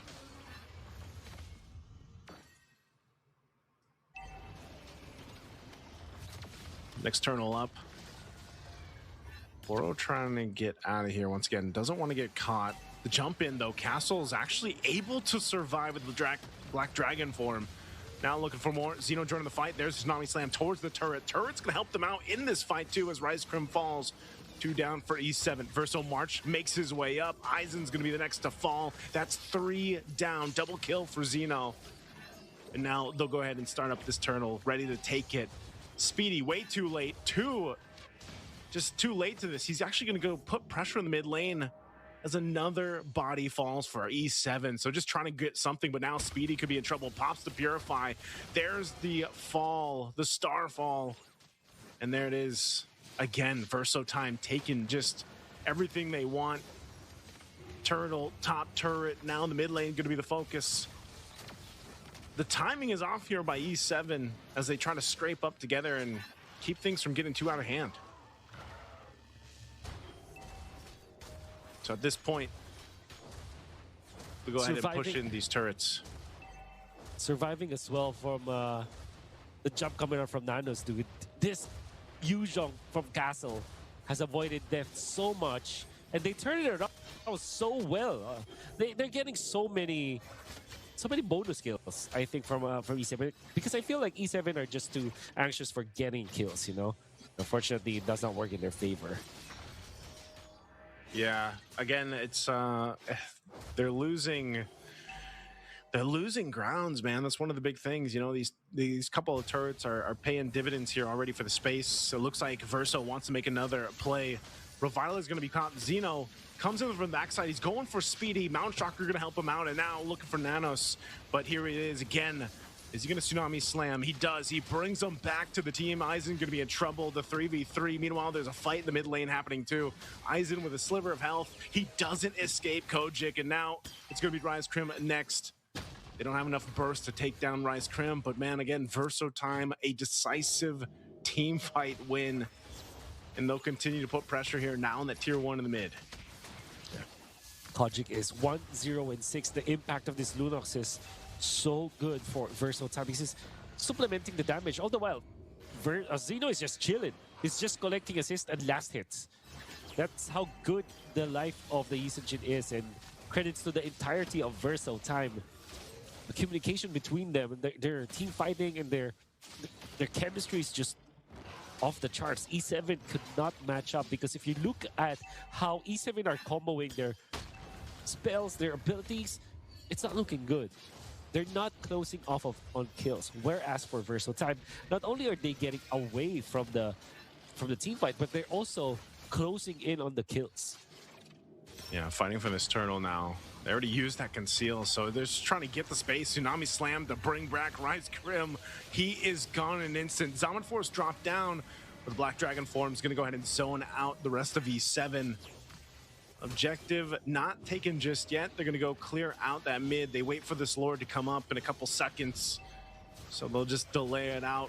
Potentially getting the tier 1 turret. Look how stacked this Esmeralda is right now. Verso March, not a care in the world, dealing with these members of E7. They'll make their way for this Lord. It's going to be a free one for Verso Time. Yeah. And already Verso as well as March, they're making additional plays right now. They don't get anything out of them because that's the good catcher anyways. I mean, they know the Lunox goes for the combo to get out of harm's way. And this is a good disengage for Verso Time after the fact that they have taken the Lord, which will then lead to them getting 6,000 kills. 6,000 gold as their lead right now. And the Flying Clouds as well, helping the Lunox to get back. Now Verso Time are ready to fight once again. So I'm saying, man, that the Flying Clouds is... it can work against you, it can work for you. You know, if you're a team that's down, then yeah, you can get to the defense a little bit faster, obviously. But again, with E7, they're just not really much of a fighting chance here against Verso Time right now, especially with this lineup hitting that power spike.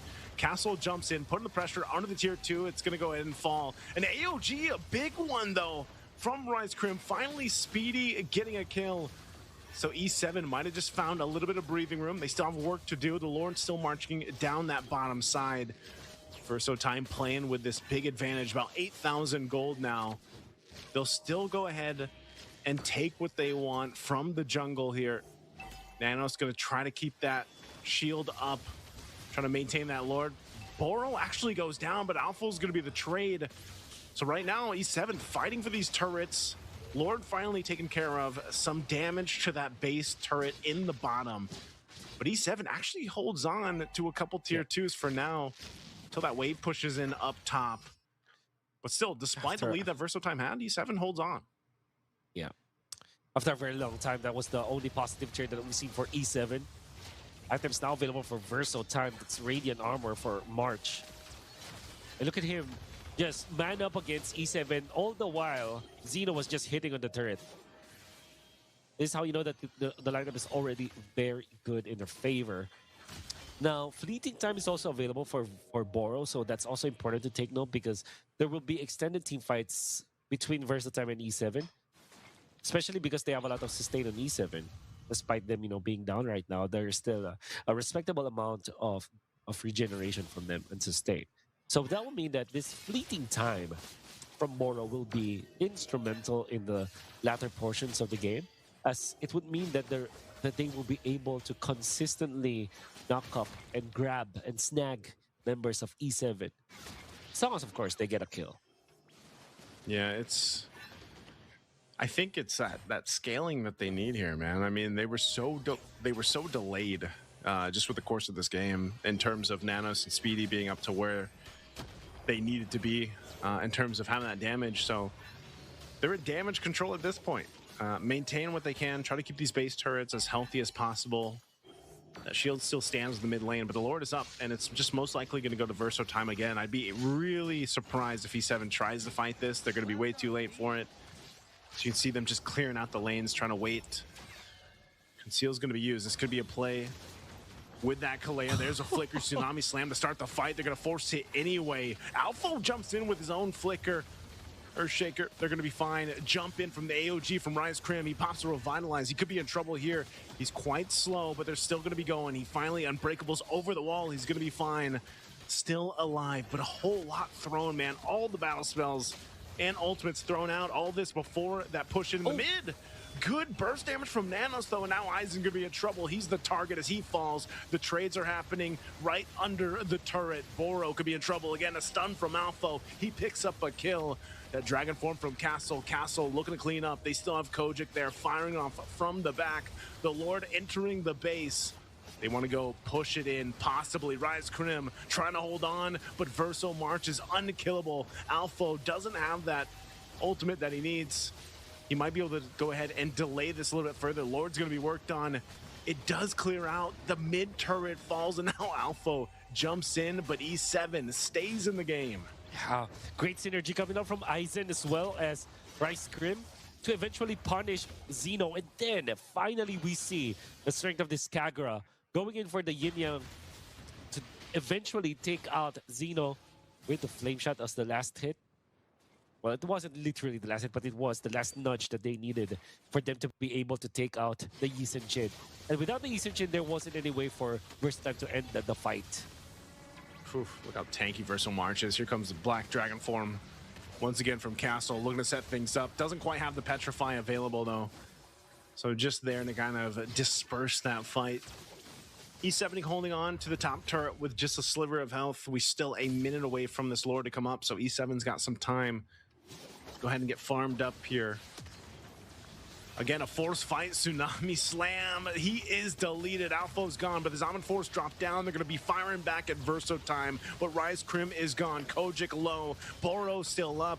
Still fighting under the top base turret, but Aizen is to follow. Again, the title strike comes through, and they're 4 down. Verso time looking for game 1 victory. There's nothing Speedy can do against these 4.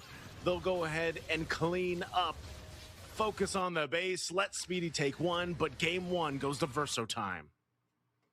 I totally understand what E7 were planning to do in that last clash, because you already know that the Flicker is available for the Kalea, and the Flicker Tsunami Slam coming out from Verso time was perfect. AOG, unfortunately, just a second earlier, maybe a fraction of a second early. Had it been late for just a little bit longer, that Tsunami Slam will be completely right. Instead, because the AOG was far too advanced, there was enough reaction from the side of Verso time to get out of the zone and then get back to the fray, take out Alpha, and then the house of E7 just crumbled afterwards. My God, though, Verso time played so well and drafted very well. That game looked very one-sided. It all started from the draft, then the execution. The coordination from Verso time is just so different from what we've seen in E7. Very good here from Xeno, 7-1 and 10 here on the board. Again, this lineup from from VersoTime, it's the synergy that works really well for them. You could see throughout the course of the game too that they were able to just go ahead and kind of bounce off each other in the way that they utilized the kits that they had. So, you know, for VersoTime to make this work, you got to see it really kind of come to fruition, especially towards the later portion of the game. And I got to say, you know, even for the Kalea, once again, you can't give VersoTime the Kalea. There's something about Kalea and VersoTime where they're just really able to make this lineup or that hero work in a lot of different lineups. So hats off to them for that game 1 victory. But that's just game number 1. We still have plenty of action for game number 2, VersoTime versus E7. That's going to happen after this break. Stick it with us, guys, as we go back for games in the future.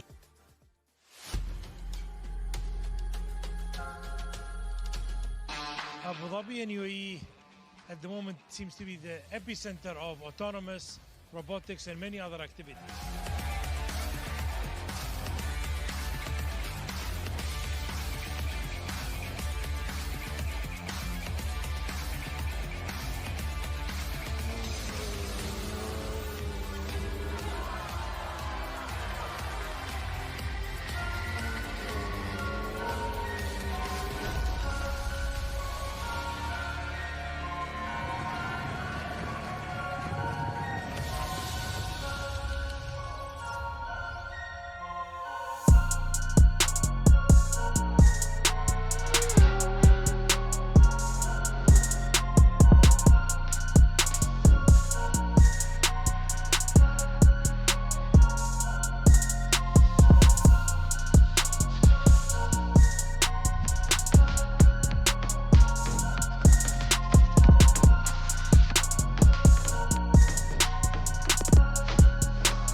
And we are back. It's Digital Games of the Future, featuring Mobile Legends, and it's game number 2 of a best-of-3 series between E7 as well as Verso Time.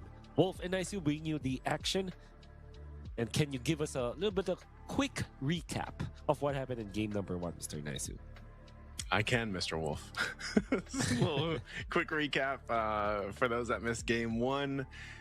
Verso Time just had the better draft, honestly, and I will see what they do for Game 2's draft here in just a second, but definitely Verso Time lived up to what we were talking about leading into the series, where, again, very impressive in their recent tournament, where a lot of people might have just seen them play for the first time. And they took in a lineup that was very diverse. You know, you had a lot of options. I think they made of course, the Esmeralda worked really well against that lineup that E7 had, which was, you know, shield heavy. They had the Harith, they had Lapu Lapu even. But it was just, again, power picks. Like, Verso Time went with some power picks that we saw them use previously in their other tournaments, which was definitely the Kalea. Kalea just works so well. I almost feel like it should either be taken from them or banned out. And of course, the Lunox worked so well. That burst damage that Lunox provided really worked well. You only saw the glimpse of Nanos' Hagura burst one time, maybe 2 in the previous game. And that's what I was saying when I was comparing the Kagura to the Lunox, you know, and that's unfortunately how the game went for E7. So hopefully they can make some adjustments here as we eventually get to the first phase picks for them, as they will have priority, which will depend what they decide to do. Again, they first picked the Lapu Lapu, which necessarily isn't bad, but again, it was just kind of maybe some of the ordering of the draft can change here and some of the other picks. Yeah, especially the Harith, right? They pick it up with the Harith. Yeah. And right now, although Harith has been one of the most reliable gold gainers for about 3 seasons now, or that's 1.5 years to think about it, I feel like there is a lot of counters to it. And there's even a nerf on the Harith, so that, you know, it makes even the counters way easier against that Harith. So I feel like they have to deprioritize that. Then again, Verso just blew the draft wide open with the way that they drafted it, the way they banned the Baksha. 3rd pick Esmeralda, 4th pick Lunox is just way too good. So I'll expect nothing less from them in the next game. They probably will ban the same heroes, like Jushin, for example. Let's see if they do it. It's interesting, though, because, yeah, there's the Jushin ban. We do know that she was technically nerfed as well. We haven't gotten to see her play, at least here on Stream A, just yet. Maybe we do in the days ahead of us, but I'm not sure if it's too much of a change that she had. Again, you know, when you read through the patch notes, and I know there's a lot of viewers and players out there that they see the patch notes and then they don't read the official patch notes. They go into the game, and you know how there's like the adjustment tab that pops up. Yeah, most people just read that if they care much about the heroes that are getting changes here. So Jushin is one of those. There was a lot of heroes that kind of had that, where it was like quote unquote a nerf, but it wasn't too much of a nerf, or, you know, nothing too drastic. But over on this side, E7 takes the CHOU first pick. This is not actually something you see too often, man. Blue side first pick CHOU. Could be a mix of comfort. Could be a mix of just E7 wanting to have that target acquisition like a Kalea provides. But I'm surprised. You know, I was thinking maybe they would go with the Kalea anyway. Again, the Lapu Lapu is still open, but they go with the Joy this time. So they got Joy, the CHOU. We'll see what the 3rd pick here is going to be for E7.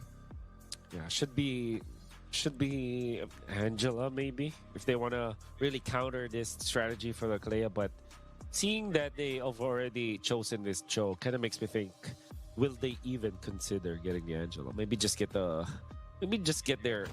XP lane as this moment, like maybe a Lapu Lapu. That way they're not that scared about the... Oh, they pick up the Granger instead. A strong lane in the side lane. Now for Verso, they will just pick up the Ruby. Didn't even think twice as picking it up. So there's a lot of control already for Verso. So the way that you do it is you have the Ruby to force some of the anti-CC that the Joy has, because the Joy has a way for herself to protect herself. I mean, with 1 crowd control, right? You can be CC immune for just a very short time, but that's more than enough usually for a Joy to wreak havoc, right? However, if you have multiple sources of short CCs, like the Ruby, for example, technically a lot of ways for the Ruby to control the Joy, then it's way better. And also, it's very difficult to dodge the stun from the Ruby. So what generally happens is that you start with the Ruby, and then the Kalea will find the better initiation afterwards. So I understand why Versatime went for this pick. Yeah, Versatime, again, this Ruby is a pick that popped up a few times actually in their recent tournament. And it's definitely something that's utilized really well. It's also been paired with the Kalea. So like the crowd control that you have here is already really good. Like, I mean, I don't know what other crowd control they're going to go for, and especially they still need that mid lane, and then they need their gold lane, unless depending where this Ruby goes, or the XP lane if it is going to be a gold lane Ruby. They have a couple options that they can go with. Like I said, the Lapu Lapu is still open. The Phoveus ban, that's interesting. Why the Phoveus ban here? What are they planning? They might are they be taking the Heron? planning. Yeah, that's what I was about to say, because that is definitely an option. And of course, because of the multiple He's in Chikara hates playing up against that, especially with the CHOU in there. And they wanted to go for the Arlet instead. So the signature pick, man. Ruby. Yep. This is the Golden Ruby. Yeah. This is the Arlot of Castle that I think impressed a lot of people when they got to see it. That's right. Oh, Novaria. I haven't seen this in a very long time. That's your supplement. Now they're just waiting for mid laners for Versa. You need some burst. I would argue Lunox is still good. They're hovering the Kadena. Kadena is very good, but it's not as good as the Lunox, for example. Especially against range, Novaria. Like, what do you want to That's take? Right. You actually go Valentina. I mean, you have couple ultimates you can take, really. Like, I could see them even taking the Trizza ult, like just taking that penalty zone, but Joy ultimate is also good to get. It's like bursting. You're not required to get the stacks anyways. Selena and the Kalea classic combo doesn't have the actual burst that you need, but it's more than enough, especially if you have a lot of stuns. And Versatime did not go stingy when it comes to the stuns. You have Arlet, you have literally everyone. Crowd control, yes. Yes, crowd control, yeah. How much crowd control do we need? Yes, just all of it, basically. I mean, this could be really bad for E7, man. I mean, just getting an arrow or pulled, or any of the crowd control or Tsunami Slam, that's almost an automatic death. So we'll see if this lineup this time around for E7 is able to go ahead and withstand some of that, because like I was saying, these are signature picks, and you have so many options to either peel or most of the time set up fights. Like the Arlot and Ruby alone, the Kalea, the arrows if they land. Like I'd be kind of worried here if I was E7 on dealing with all that crowd control, because the space that you need is going to be so difficult to get. You know what they say, the old display in the book when it comes to MOBA, any kind of MOBA, the most basic way to win a game, overload with stuns. More stuns, more chances of winning. That's what Versatime is to win. We're not saying that this is an outdraft. I think that E7 has got something going on with their composition, but when it comes to ease of execution, you would favor Versatime. Let's see what they can do here. I think even part of this is it's been so long since we've seen a Novaria. Novaria, not to say she's not good, but when she was such a big pick, it was kind of a combination of being able to utilize that extra bit of a hitbox, but also the vision she provides and damage too. Like, especially when you're trying to siege your base, right? Like the damage there, the damage profile is pretty good with the Novaria, especially scales up. But again, with this one, I feel like it's going to be a little bit more difficult to fight around objectives, unless again you're picking people off. Now we saw this with Edok previously. I think it's going to be up to RiseCrim to kind of replicate that type of playstyle where he's able to go ahead and find those right targets. But again, to be able to do that against all this crowd control is a bit of a concern when we are considering the objective fights. A very quiet first 2 minutes of the game for both teams. But kind of feels like Verso Time are playing far forward now. You can see the confidence that they have. We know for sure that between Yisun Shin and Joy, you would always favor the Yisun Shin for the first turtle, but it's mostly gonna be decided by the supplementing cast. However, Kalea plus Selena is such a very strong mid lane duel to get as the first turtle fight. Let's see what he's able to do. Fighting around this first turtle too. Aizen's gonna jump at the fight. Oh, Speedy's so low. The electrifying beats is already popping. The arrow's gonna be able to land, and just like that, Nanos is deleted. And that's exactly what I was talking about.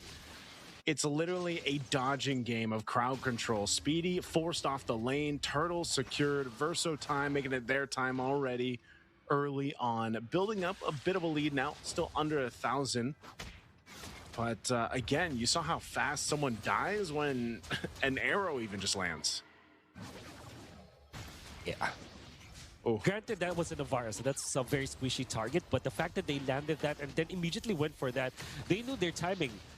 It was almost at the tail end of that stun that landed onto Nanos, but they still chained it up. That's mainly because of the amount of CC that they have. It's like very easy to layer their stuns. Yeah, again, too, you're gonna want to keep your eye on Castle in this lane. Look at the Arlot. Oh my God. Again, he knows this hero in and out. And you'll continue to see Castle play into that matchup. Gets a good call from Xeno, and they make a play happen. Kojic nearly getting caught there. Rise Krim going to be the one. He takes an arrow, and that's going to be a kill again. These arrows have been on point from Kojic, and it's just hard to escape. Aizen looks like he grabbed the purple buff from the hands of Xeno, though, so at least a bit of a win there for E7 in the jungle. Yep. They have communicated that the Retribution was used up top to take the kill onto the Terizla. And what they did was, okay, we lost our Terizla up top, we lost our CHOU in the middle. They're far too busy. I will get the purple. So great timing coming up from Aizen, but they will need more of that. There's a kick. It's going to be on Boro, though. Tsunami Slam to the teammates. Here comes Castle as well. Aizen gone, fighting in the jungle. Gets the stun with a vengeance to Rise Krim out of it. So Verso Time will also take back a purple buff to their side after having it taken from them. That's a double from Xeno. Wow. Man, this E7's just falling apart now. 4 minutes in after a quiet start to the game, Verso Time once again finds something across the map on both sides. It's so easy for them to collect some kills now. So you just run over. Anybody that gets hit by one stun will be followed up by another. And Verso Time are just styling on E7 right now, especially with the way that they're rotating. They're not letting up. Pedal to the metal for Verso Time right now. And it's just the second turtle, but they're only leading by 4,000 gold. So fast here on this take, too. Objective E7 scraping up what they can. Orange buff's going to be taken, too. They decide to go ahead and make a push up here on the top one at turret. Castle is there. Just around the corner. Boro's there to back him up if he needs it, but he'll just clear the lanes out. Picks up an Oracle at this point too, so a little bit more tanky, but already off to a great start on this Arlot. Like I said, signature hero for Castle so far, but again, it's not even just Castle, it's just everybody's crowd control that we talked about in the draft. Yeah.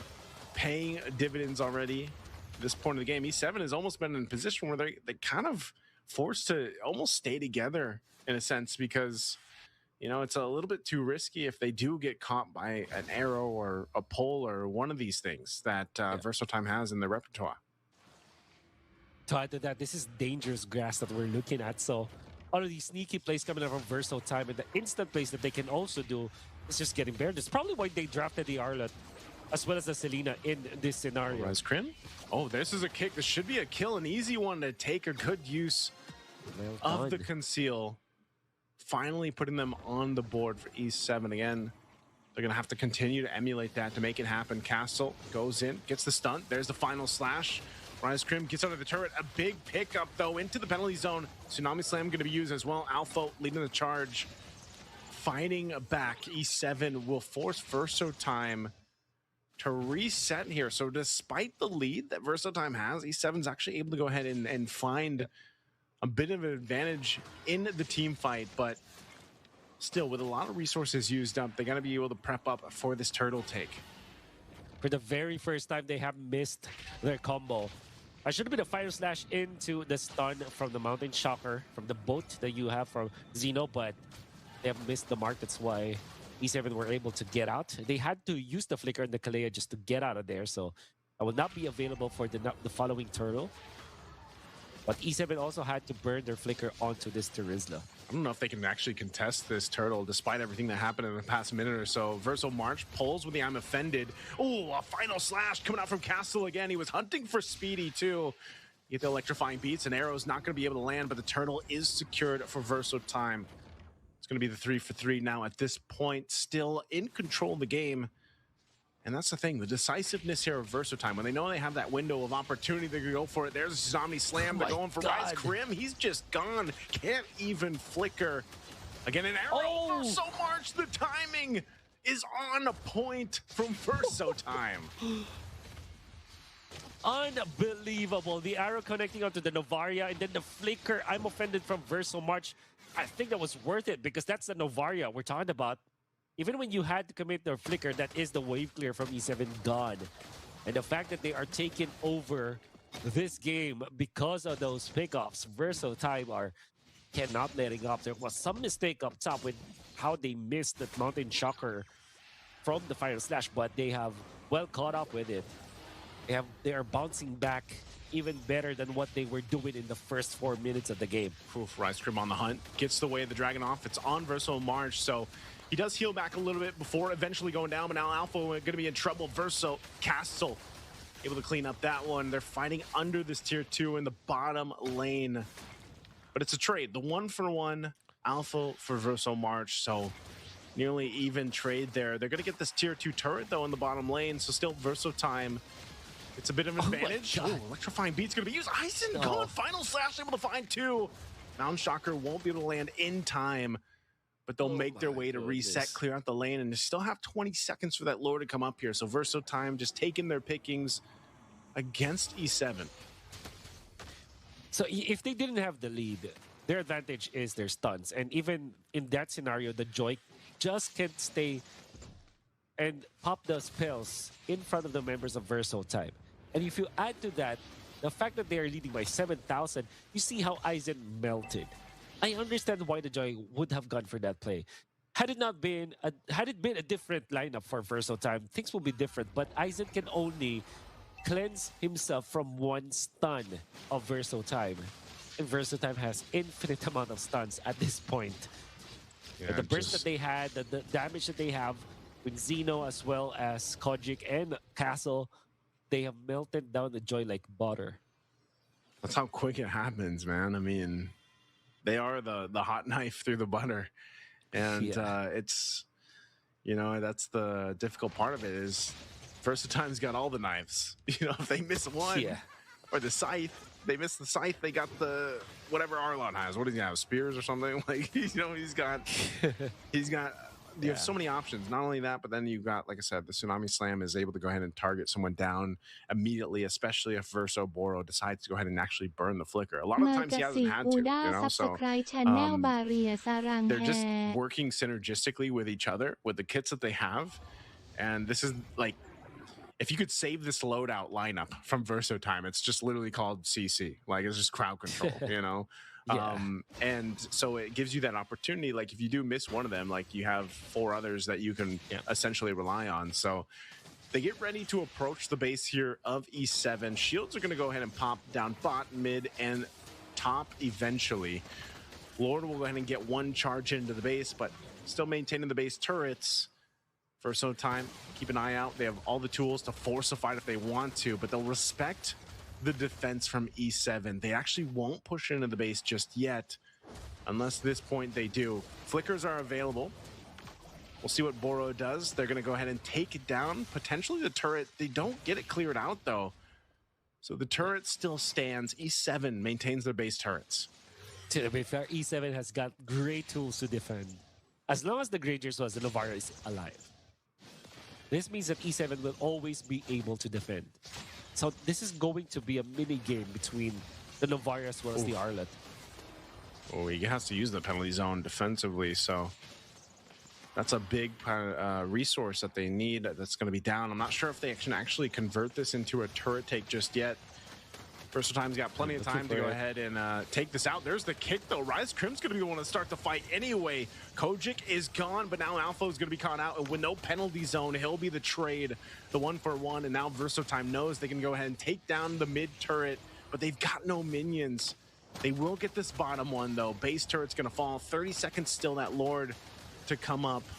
I don't think Versatime can get any more, but they'll go ahead and get back to reset before the Lord take. Valiant defense coming from Alpha. Actually, they have found a good target out there. A hero that, probably the only hero that they can easily take out from the members of Versatime. And they have found it at the expense of Alpha and their bottom lane turret.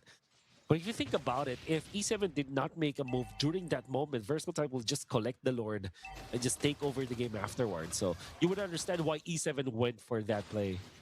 Versatime were just way too good when it comes to their counter engagement. And of course, they have a massive lead that they can throw over E7. See what they do. Lord's up.